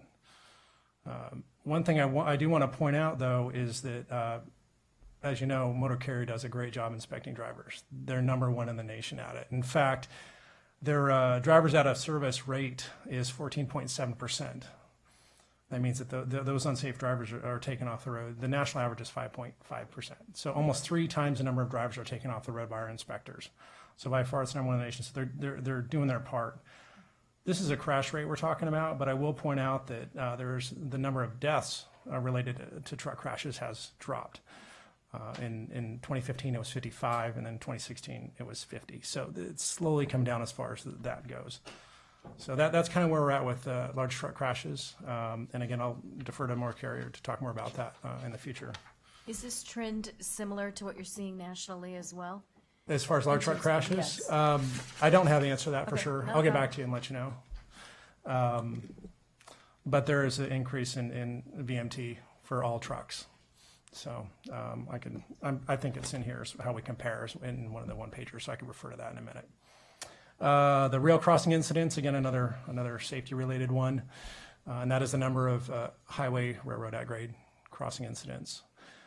There was 18 that was up last year. That was up from 15. 17 are on the heavy system. 1 was on the TriMet's light rail system. Unfortunately, there was 5 fatalities and 17 injuries. 7 of these incidents were vehicles that actually stopped on the track. 9 were road users, that is pedestrians or vehicles, who actually failed to stop for stop signs or activated signals. 1 was an Amtrak train that ran into a semi that was parked on the tracks. There was 10 injuries there to the passengers. And then we had 2 vehicles that ran into the side of the train when the signalized crossings were actively functioning. And then sadly, we had 2 folks that were, they purposely walked out in the path of a moving train. So unfortunately, there's only so much we can do at some level, but the actions they're taking is to continue their inspection and education. They're seek funding for crossing investments and things like that. So again, as trains travel and more of them are on the rails, there's a greater exposure. So that's something to consider as well. And of course, our rail section works with locals to figure out what's the most dangerous intersections and tries to do something about that. So next up, I'm going to talk about. Madam Chair, may I ask a question? Phil, who's responsible for the slide? That slide you're looking at? The rail crossing incident. The rail crossing incident, that comes from the rail section, specifically rail crossing. Let's follow up on the fact. Okay. Okay, because I would ask if you used the year 2009 rather than 2007. Okay. Would play itself out a little differently, wouldn't it? No doubt about it. Okay. I will check on that. And next is a public transit vehicle condition measure. This is a percent of public transit buses that were exceeding their useful life. That it increased from 40.4 to 43.5. Something to consider is, as you know, the local governments and providers operate the buses that we hold security interest in. And so therefore, they request those replacements when they think they're ready and when they can meet the requirements for the local match. And of course, they have difficulty sometimes getting that, but they do rely on our state special transportation fund for that local match, as you are well aware. Actions that you've done to help alleviate this or to improve the performance here is to allocate $5 million that was referred to earlier today each year from the 2019, 2020, 2021, which will bring us closer to meeting that goal of 40%, not exceeding 40% that exceeds the useful life. As I said, this is a new federal performance measure, and so the Rail and Public Transit Division is working with our stakeholders to determine what's the best target for that. The 40% was just kind of where we thought we should be, and so we're going to refine that target as we go through and look at it closer. And then finally, number 6 is the percent of customers served in less than 20 minutes. That's decreased from 65.6 to 60.7. I don't need to tell you the economy's improved. Vehicle sales are up. Oregon's population is growing. What does that mean? That's an increased workload at our field offices, demand for driver licensing, title transfers, and registration. Obviously, it can, depending on the time of the day and the mixture, it can be complex. And then managing the folks to anticipate when that's going to be most effective to help with that is kind of difficult sometimes.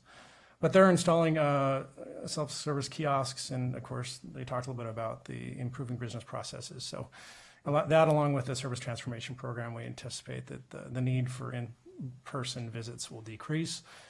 That said, I think that some of the percentage of visits will be more complex because those are going to be the ones that are going to be done in the office as a percentage. So anyway, those 6 that I just briefly talked about are the ones that are off track and and are worsening a little bit. So let's see.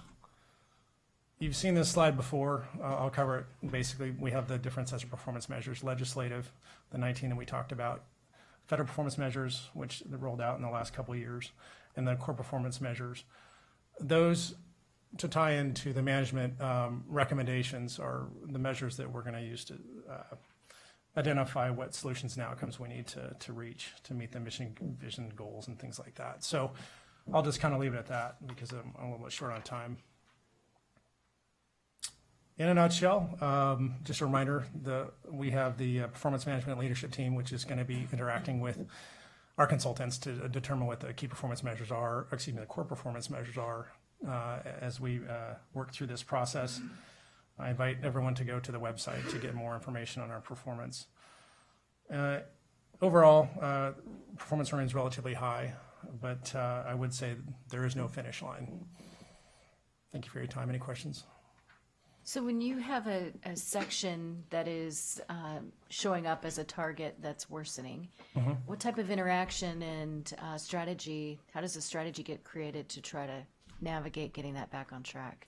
Well, it kind of depends on the measure. I know that's a non-answer, but depending on some divisions take a look at their particular performance measures weekly or monthly or quarterly. They'll have a quarterly business review. They'll look at what the performance is. Some are lagging indicators. Some are leading indicators. So it kind of depends on what the measure is. I'll give an example would be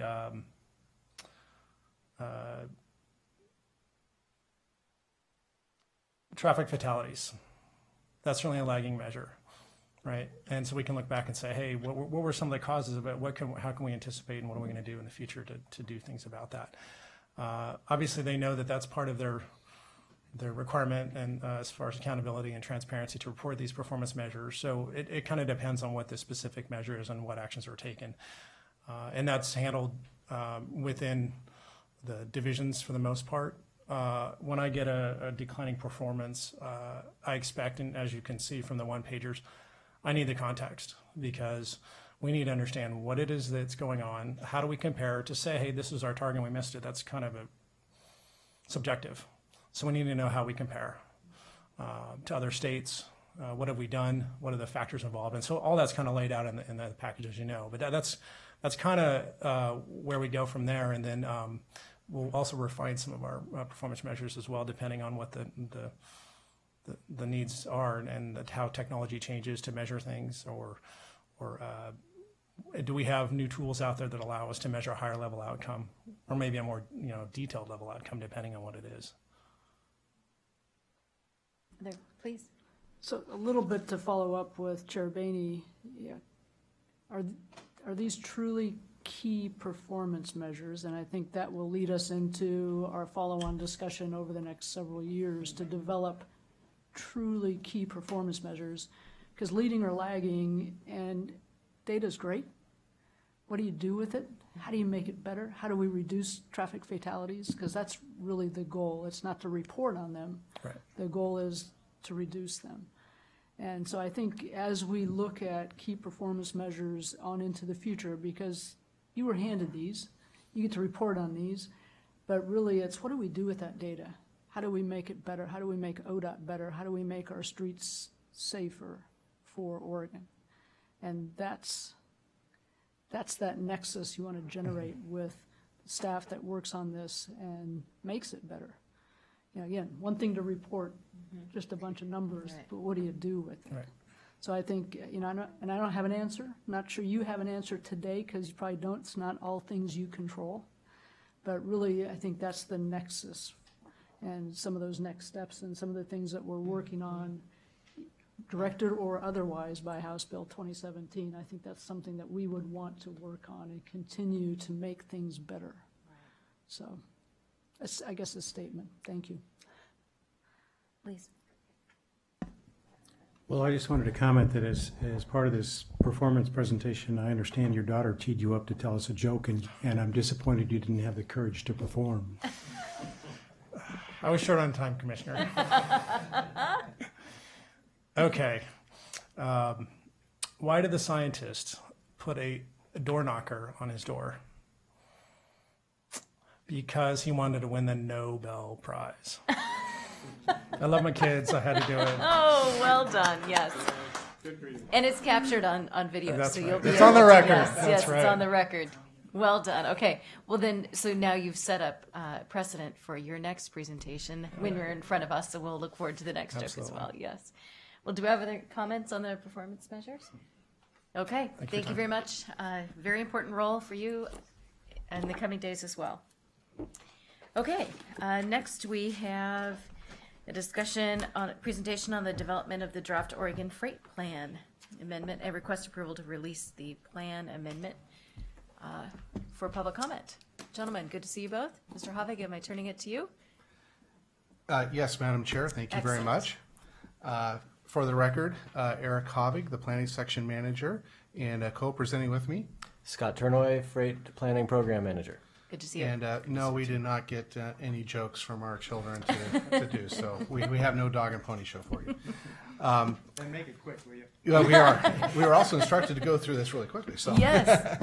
We'll try to get you back on time. And we are here to talk about you're releasing the draft Oregon Freight Plan for public review. And as we walk through our material, really what we're going to hit today is just the federal requirements. That's really what's driving this update, was the new FAST legislation and making sure that we're compliant with those pieces in order for us to use those federal freight formula dollars that you heard a little bit earlier from Paul Mather as you talked about STIP and also with the funding package material. So we'll hit those, some of the highlights from the draft and how we're changing that, and then we'll get into some review and schedule. So again, what we're asking for you today is just to release this for public review. This is part of our normal processes. We need to go out and reach to our stakeholders and others, make sure this plan is going to meet their needs and what kind of comments we have. then we'll be coming back to you in September to hold a public hearing. So with that, I'm going to have Scott walk through the content of the draft plan very quickly, and then we'll kind of wrap it up. Be speed walking.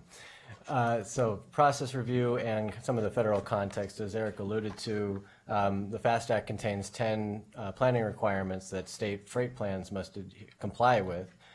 They must get FHWA, Federal Highway Administration, review of the state freight plan to ensure compliance with those 10 requirements and others from the FAST Act. And compliance with the plan compliance must be achieved by December 4th of this year to ensure that federal freight formula funds from the National Freight Highway Program can be obligated following December 4th of this year. So this is important, especially for that reason, to make sure the plan is compliant. The plan from 2011 adoption contained many sections that were already compliant with many MAP 21 and FAST Act requirements for state freight plans, but not all of the ones in the FAST Act. So rather than go through a full plan update, we felt it was appropriate to do an amendment process with the Oregon Freight Plan to ensure compliance with the FAST Act. In addition, the FAST Act instituted a 5-year plan update cycle for state freight plans, which is similar to the Safety Action Plan schedule for updates. Our previous freight plan was on more of a 20-year schedule, so that's a bit of a change for us now. This slide contains a listing of the 10 planning requirements in the FAST Act for state freight plans. Rather than walk through each of those right now, you have it in your packet. We're going to move forward at this time. So highlights of the amendment that we present the draft of before you right now. The 2011 Oregon Freight Plan contained 8 chapters and related appendices. The amendment content is primarily contained in Chapter 9, an additional chapter to the freight plan, and related appendices to that new chapter, appendices G through J, to be specific, and that's included in your packet. This slide contains a listing of the sections in Chapter 9, and the first section is background, which really sets the federal context and some of the purpose and objectives of our effort going through this amendment process, which we just talked about. Next, the national goals are referenced in the amendment chapter. This is a reference to the National Multimodal Freight Policy and National Highway Freight Program goals, and we included in Appendix G a comparison table that shows the strategies and actions from our existing statewide policy plans that address each of those national freight goals. Let's see. The next section is on performance measures. In Chapter 9, Section 9.3, we touch on the federally mandated, recently federally mandated performance measure for freight transportation, and that's on freight reliability on the system. And we kind of discuss how that measure will be tracked over time by the state. We also include mention of safety indicators that are already tracked and reported on in the Safety Action Plan, as well as Troy Costales' annual safety plan. The section also includes mention of the agency working with the Oregon Freight Advisory Committee to explore additional measures and indicators for the freight transportation system. So one of the more interesting sections of the amendment deals with freight network designations. We have a new federal designation that we can add mileage as a state to the National Highway Freight Network. And we decided that it made sense to include context within this section of the existing state and federal freight route designations to set the context and then describe the process that the agency went through with partners and other agencies to develop the list, the proposed lists of those additional miles. And those really come to play in the designations of critical urban freight corridors and critical rural freight corridors. And you can see on the slide we had in our proposed list 77 miles of proposed additions to urban area the urban area of the freight network, and then 145 miles of additional rural segments on the National Highway Freight Network. And this is really important because obviously with that amount of mileage that we had to designate the system, the intent was not to have complete networks. I mean, 77 miles, 155 miles. doesn't get you everything. So it was really trying to tie where do you have needs, where do you have priorities, where you may want to invest, because where you designate these, it makes them automatically eligible for those freight formula dollars. It starts to tie the dollars to the needs. And that's really what we've done with working with our MPOs as well as out in the rural areas to identify where those needs are.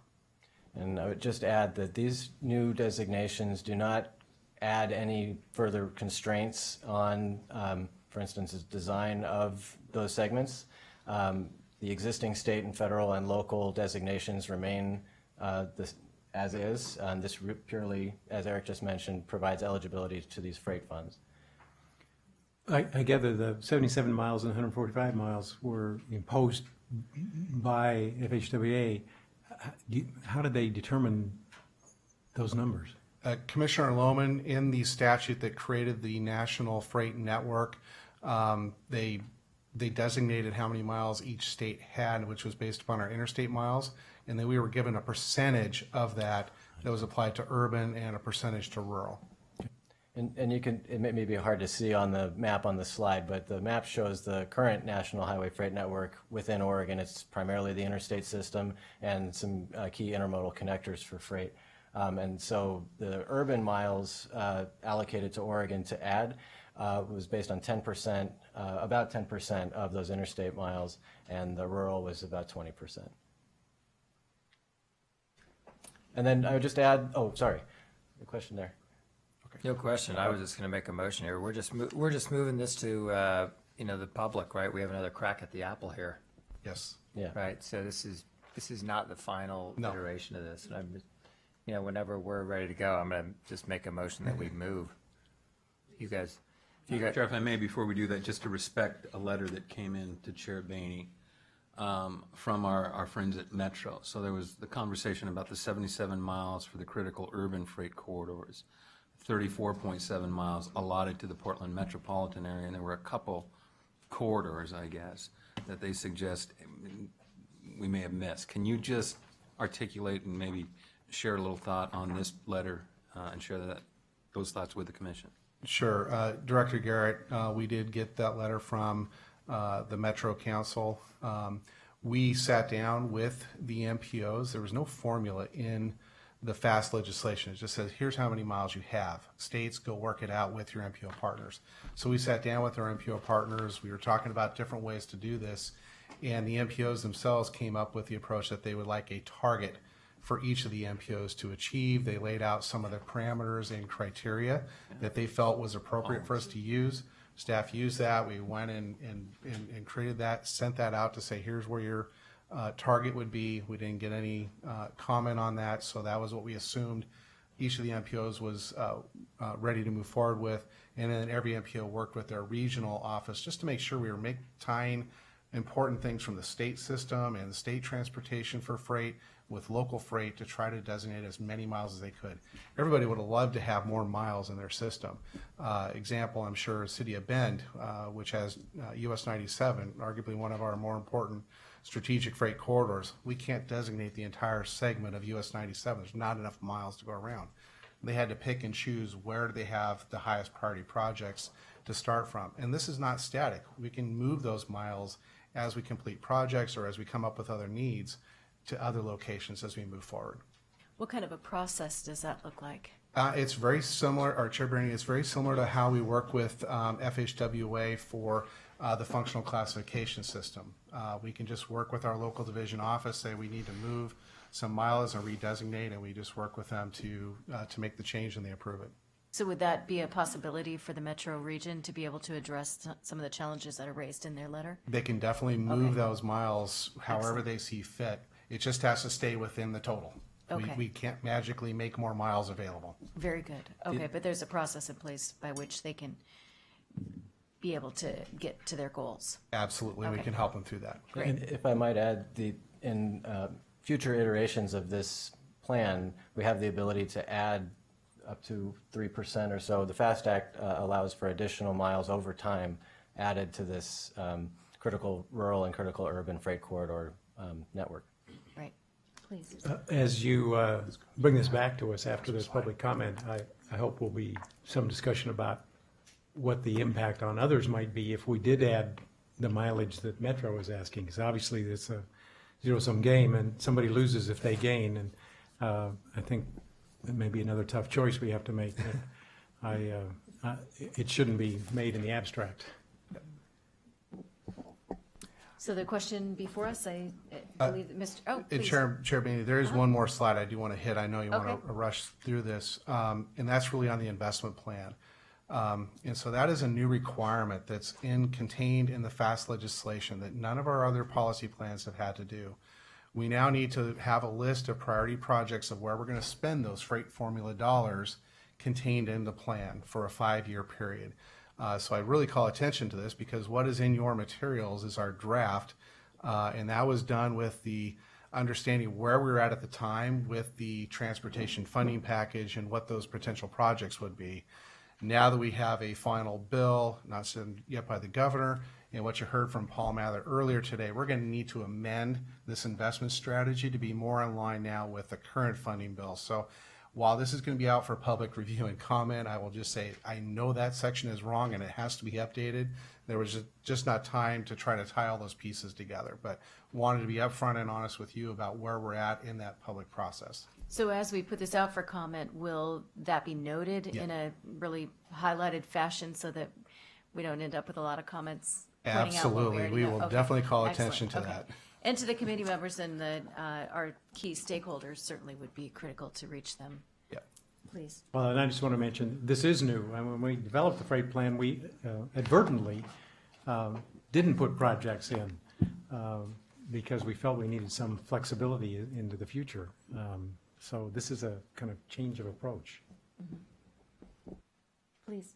So just, not that I want to not move this forward, but is there a reason to put it out now, or should we wait and revise this, put it out as a total package? We really need to get it out in order to meet our timelines for public review, so we can get comments on the rest of that document, and we can make sure that this particular section is well understood, that it's still going to be tied to the funding package priorities, because that's really how it's worded in the draft. It's just that those funding package or the transportation funding list of projects in House Bill 2017 looks and feels a little bit different than it did in the previous version. So that's what we're really going to have to just clarify in our messaging as we go out. But in order to have this out for the full 45 to 60 days that we need for you to hold a public hearing and to make changes to bring this back for your approval in November, we really do need to release this now to meet those timelines. So it's driven by the December 4th FHWA certification timeline?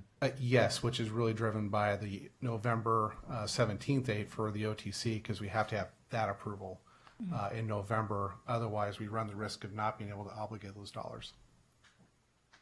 So will there be a period of time between now and September 22nd where the correct information is part of the public review? If we can, Chair Boehne, if we can work that with Paul Mather and his draft STIP process that we were hearing about this morning, we can definitely put that together and put out an addendum of what that investment strategy would look like. Okay. I would encourage that if there's a way to get there. And we talked yesterday, and that was Great. the first I heard about the strategy, so we're trying to tie the pieces together. Unfortunately, the parts are moving so fast. Mm-hmm. Great. Please. Well, I know this is an important step in the process, and a lot of work has been done behind it, and I don't want to by any means diminish that, but it is a step, and we're not approving the plan. No. What we're doing is putting it out for public comment, and accordingly, I would request approval to release the draft Oregon Freight Plan as amended for formal public review. Okay, further discussion? All those in favor? Aye. Aye. Aye. Motion carries. Thank you very much for the hard work. Thank you. All right, so next on our agenda, we have a series of amendments, and I would first ask, of this next list, are there ones in which we feel that we need more information on? In our packets, I'm really impressed with how we're strengthening the letters and background information. Are there ones in which we feel that we can maybe abbreviate? I think we could probably move them in block, but I think the point shouldn't be lost that we're spending $11 million outside of the process. What we have approved previously, and it's a big chunk of change, and it's cost increase, and it's the kind, and so I feel like, and these are all projects that are well underway, right? So we don't have a lot of choice about whether or not you're going to do it or not do it, and have a half-done project. So I just don't think it should be lost that it's $11 million cost overrun that we're spending on these, but I think we have to do them, and I'm going to support approving them. I just, I think that's just should be noted. It's not an insignificant amount of money. Right, not at all. And there are some that are a little easier than others. So I'm just wondering if as we look at this list, are there ones that rise to the surface that we can kind of maybe move past, and others that we want to spend more time on? Or we could just take them as down the line. I see Sonny sitting back there, Yep. so he Okay. doesn't really want to come up to the table, but it's, I think they're relatively quick. We could take them by region. Okay, let's go ahead and just take them on the list. So, Mr. Chickering, come on down. You should move them, since you may not be doing this much longer. You might. And I think we want to get to the meat of the issue as to the reason. I think the projects stand for themselves in terms of the reasons that we were moving forward with them to begin with, and so I'd go forward with, please. Or Go maybe we ahead. just, I can ask my quick questions of Sonny on the projects. Sure, go right ahead. So it appears on your first one that it's mostly ADA compliance issues. That's correct. $4.5 million of the 5 point whatever is going toward ADA.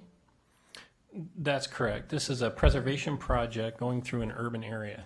And our past practices were to just, for lack of a better term, blow and go. We would pave through town and move on. However, we have an opportunity in this particular case to correct some serious deficiencies in the Americans with Disabilities Act facilities there, particularly curb ramps, sidewalks, those kind of things.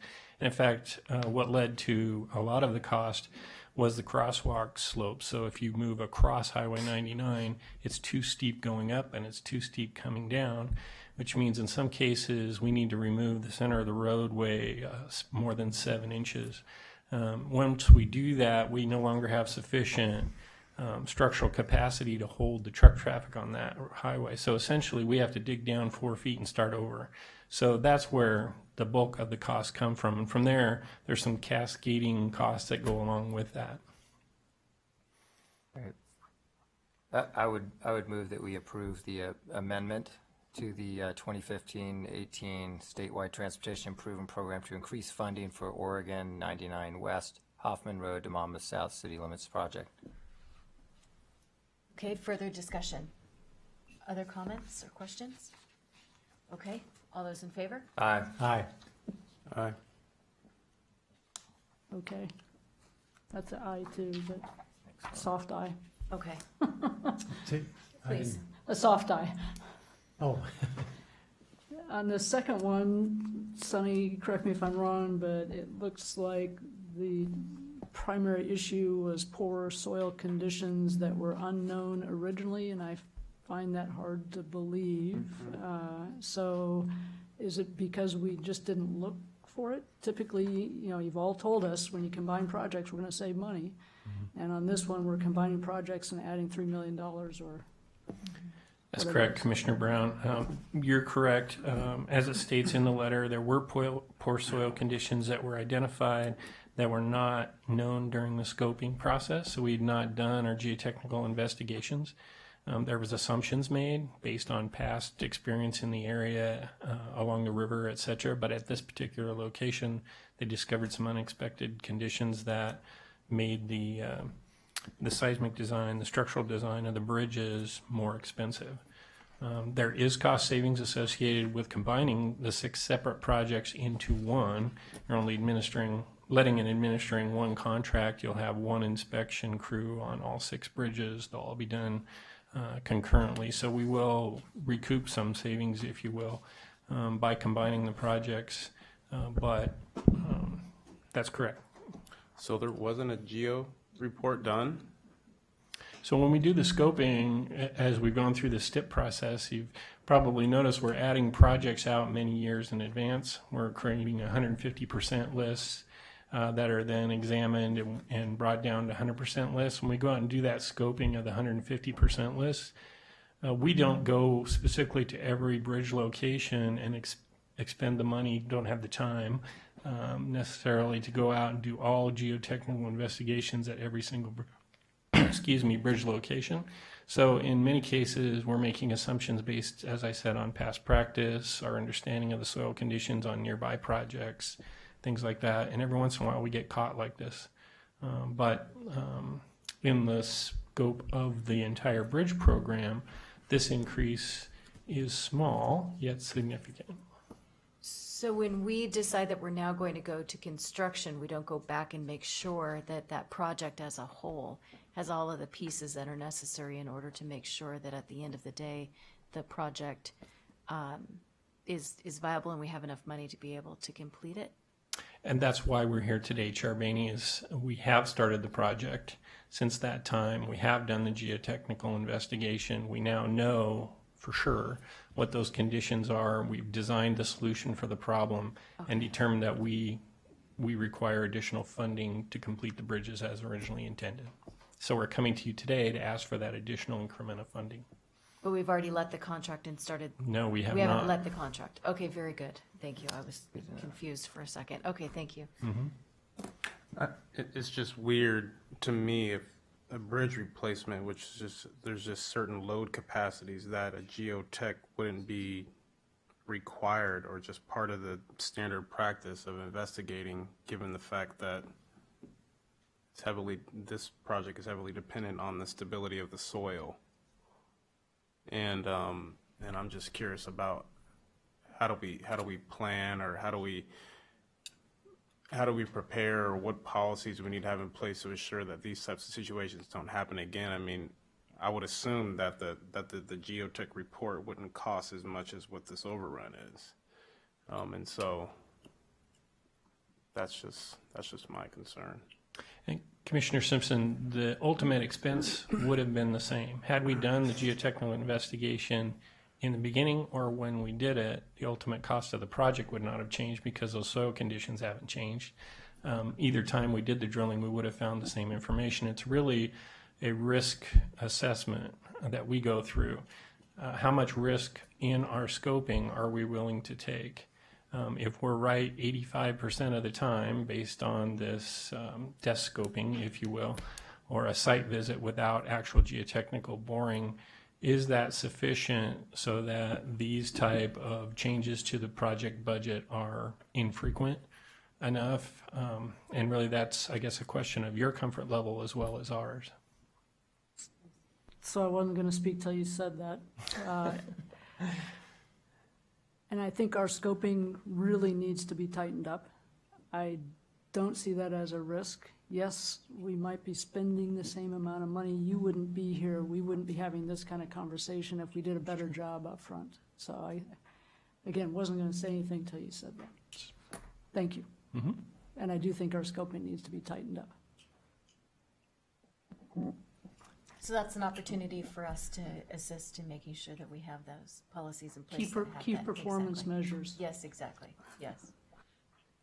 I guess I want to respectfully disagree a little bit. I mean, if we try to scope in great detail every 150% project, we're going to be spending a lot of money on things we end up not doing. The scoping is I think a desktop scoping at the 150% level probably is about appropriate. So that's, I don't know, that's my 2 cents. But with that, I would, unless there's more comments, I'm ready to I make think a we're motion. good. Go ahead and I'll ask for further discussion. Okay, I'm going to move, I move approval to amend the 2015-18 STIP to increase funding and combine 6 bridge projects as proposed in Agenda M. Okay, further discussion? All those in favor? Aye. Aye. Aye. Aye. Okay, motion carries. Let's go on to US 30. Chair Benny, this is a request from WashDOT. The Lewis and Clark River Bridge at Longview is jointly owned between ODOT and WashDOT. However, WashDOT has the primary responsibility for determining maintenance activities there. They've contacted us to let us know that there's a problem with the bridge, the electrical system in particular. They have some electrical conduit issues that they've identified and also some bridge lighting. And the issue is that the U.S. Coast Guard requires that structures with piers in the river, shipping channel provide navigation and channel lighting. Accessing all of the electrical conduit and wiring systems is very difficult and expensive, and they've identified a need for a project to replace those conduit systems and some of the lighting, and they're requesting $2 million in total. $1 million would be ODOT's share. Please. I move approval to amend the 2015-2018 statewide transportation improvement program to add US 30 Columbia River Longview project located in Columbia County. Okay, further discussion? All those in favor? Aye. Aye. Aye. Excellent, thank you. Mr. Bryant, let's move on to... Sure, Benny. Members of the Commission, Bob Bryant, for the yes. record, Region Manager for the Central Oregon Region. Here to request $1 million increase for our US 97 Highway 26 junction to Northwest 10th Street project. That's a segment of US 97 from just south of Madras to just north of Terrebonne in Central Oregon. And I'm here to answer any questions. Specific questions on this project? Okay, I would welcome a motion. Sure. Madam Chair, I move to make these microphones easier to turn on, to amend the 2015-18 step to increase funding of the US 97, US 26 junction Northwest 10th Street project as proposed in Agenda O. Excellent. Further discussion? All those in favor? Aye. Aye. Motion carries. Mr. Sipp, let's go to to 84, Pleasant Valley Project, please. Chair Bainey, Commissioners, Craig Sipp, Eastern Oregon Region 5 Manager. So I'm here because we had a premature payment failure on I-84 on a project we paved a couple years ago, and I'm looking to add just under $3 million to an existing project to go back and repave this section. I would like to say that we identified this really coming out of this winter, and the payment conditions started to really deteriorate. Our payment section, we asked them to come out, do a visual inspection, and perform a forensics analysis. And I would like to say that they did an outstanding job. I think the forensic analysis report looked at all the items that we would through a payment section that where something may have went wrong. So definitely I want to give them credit. Joe Squire, which is in the back. So if you have any specific questions to the forensic report, he's our man. So so he's available.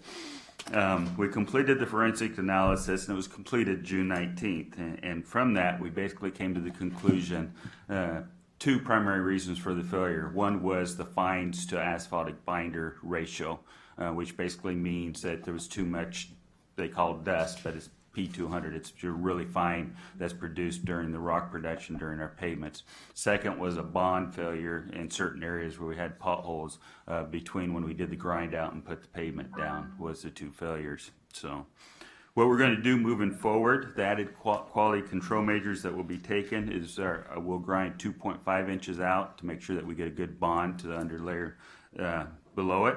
And second, we are looking at changing the spec to our dust or our fines to our binder ratio, reducing that by 2/10 to make sure that we have a solid oil to fine mixture that will prevent from future raveling and reduction from that standpoint.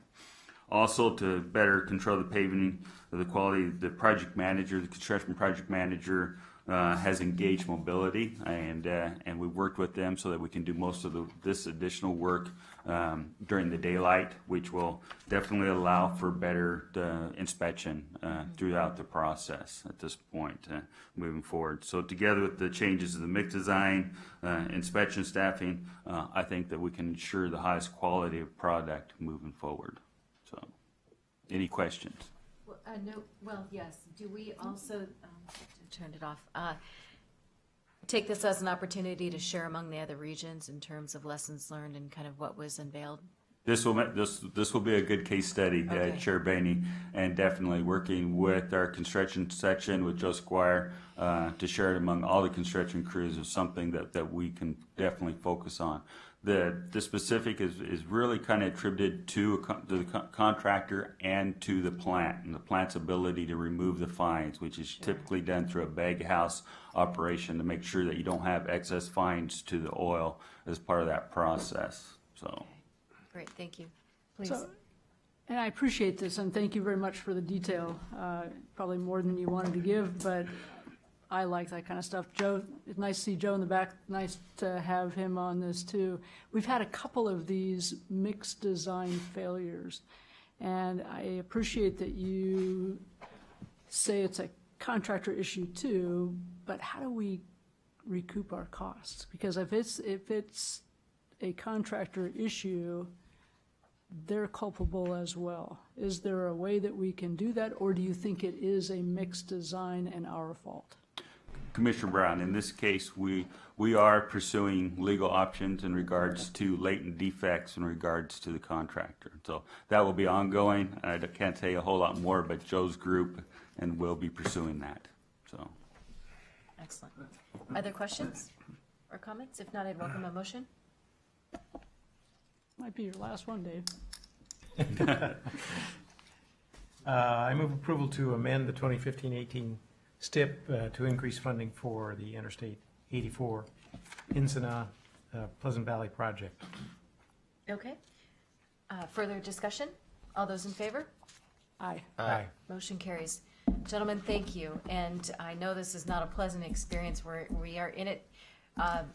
When I know what's gone wrong, then it helps me to be able to articulate to the public about the challenges of what it means to be able to put projects on the ground. So thank you for just affording us the opportunity to make sure that we're all in alignment and that we are fully aware of the challenges that we are experiencing too. So thank you. thank you. Looking forward to having you in Enterprise next month. Yes. So. Could you do something about the eclipse traffic? Is there something you can? I mean, separate lane. If you could just do something like that, that'd be great. Okay, I'll work on that. Special glasses, or yeah. All And right, teach me please. how to say Encina. Encina, yes. All right, so the consent agenda, we have a couple of edits, or amendments, rather. It's my understanding that we are going to pull item 8, which is the Oregon Department of Transportation Internal Audit Report on Disadvantaged Business Enterprise Program for an agenda item at a future meeting.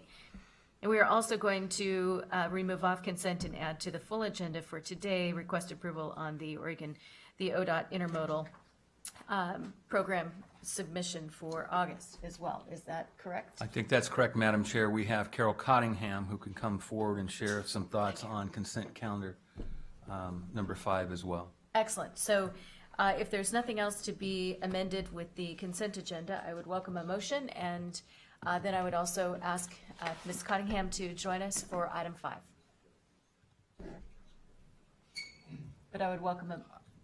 Do we have other... Hi, how are you? Well, Madam Chair, let's do this. Okay. Carol, and while Sharon comes up here, I guess, given that we'll speak to item 5, what I would ask the Commission to approve are consent calendar items 1, 2, 3, 4, 6, 7, 9, 10, 11, and 12, given that there's been no conflicts or concerns raised. Okay. Is for the discussion? Okay. I move approval of what he said. Great. Okay, good. All right. All those in favor? Aye. Excellent. Okay, so now we'll Excellent, Madam Chair. We'll take up consent calendar item number 5. Excellent. And item 8 is for a future date. And we have deferred Excellent. to a future date. Look at that. Carol, good to see you. Wonderful to see you. We'll, shall I turn it over to you? Mr. Cottingham? Chair Bainey, members of the commission. It's a theme here today. We're struggling with the buttons. There you go. Thank you.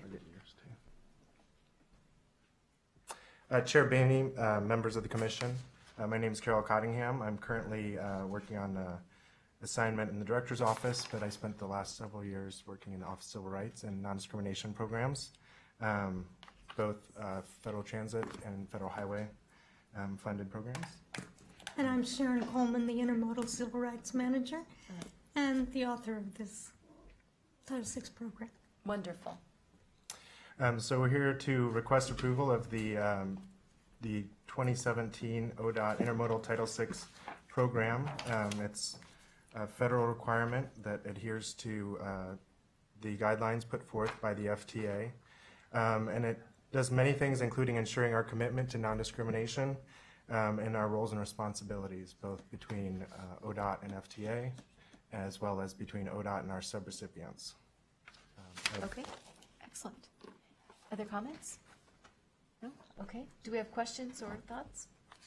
Please. I didn't think this was going to come up, but my main question before I actually dug in deeper to this quick skim of this was, did you identify any areas of improvement that the department could be looking into in terms of improving on our Title VI efforts?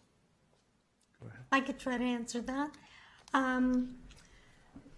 All of our subrecipients of federal transit money must provide to civil rights their own Title VI program. I'm going through right now 26 updates, and I must say that what I'm noticing from them is a lot more outreach to low-income minority populations. I'm seeing more participation on their advisory committees, and I really think that they are doing a very good job. Are there areas that they could improve? Sure. As far as ODOT goes, we have an FHWA Title VI program. I don't manage that, I manage the FTA. So, does that answer your question? Yeah, and more specifically, I mean, I know FTA, I know TriMet does some pretty innovative stuff, but I'm just curious about how the other organizations are doing that utilize these FTA funds in terms of outreach and support and just things that pertain to civil rights Title VI. And I agree that that's extremely important. And one of the things that I emphasize to the subrecipients, it isn't just that you've posted a policy statement of non-discrimination. It's about outreach. It's about inclusion. It's about reaching out to those folks. And they're also required to tell me the makeup of their non-elected boards and commissions and advisory councils. I do see some improvement. And the really amazing thing to me is that I'm seeing a lot of it in the eastern part of our state. And there are some, like, Wallowa County has under 200,000 or 2,000 people in their county. So it's very small, but they are making a magnificent effort. I do not get the Title VI programs from the large urbans and the small urbans. They're direct recipients of FTA, and they're sent directly to FTA. And FTA has to approve. And if I can just, to reiterate what Sharon's saying, also ODOT has, for those that we review, we have an ongoing cycle, so they would submit this sort of document to ODOT for review.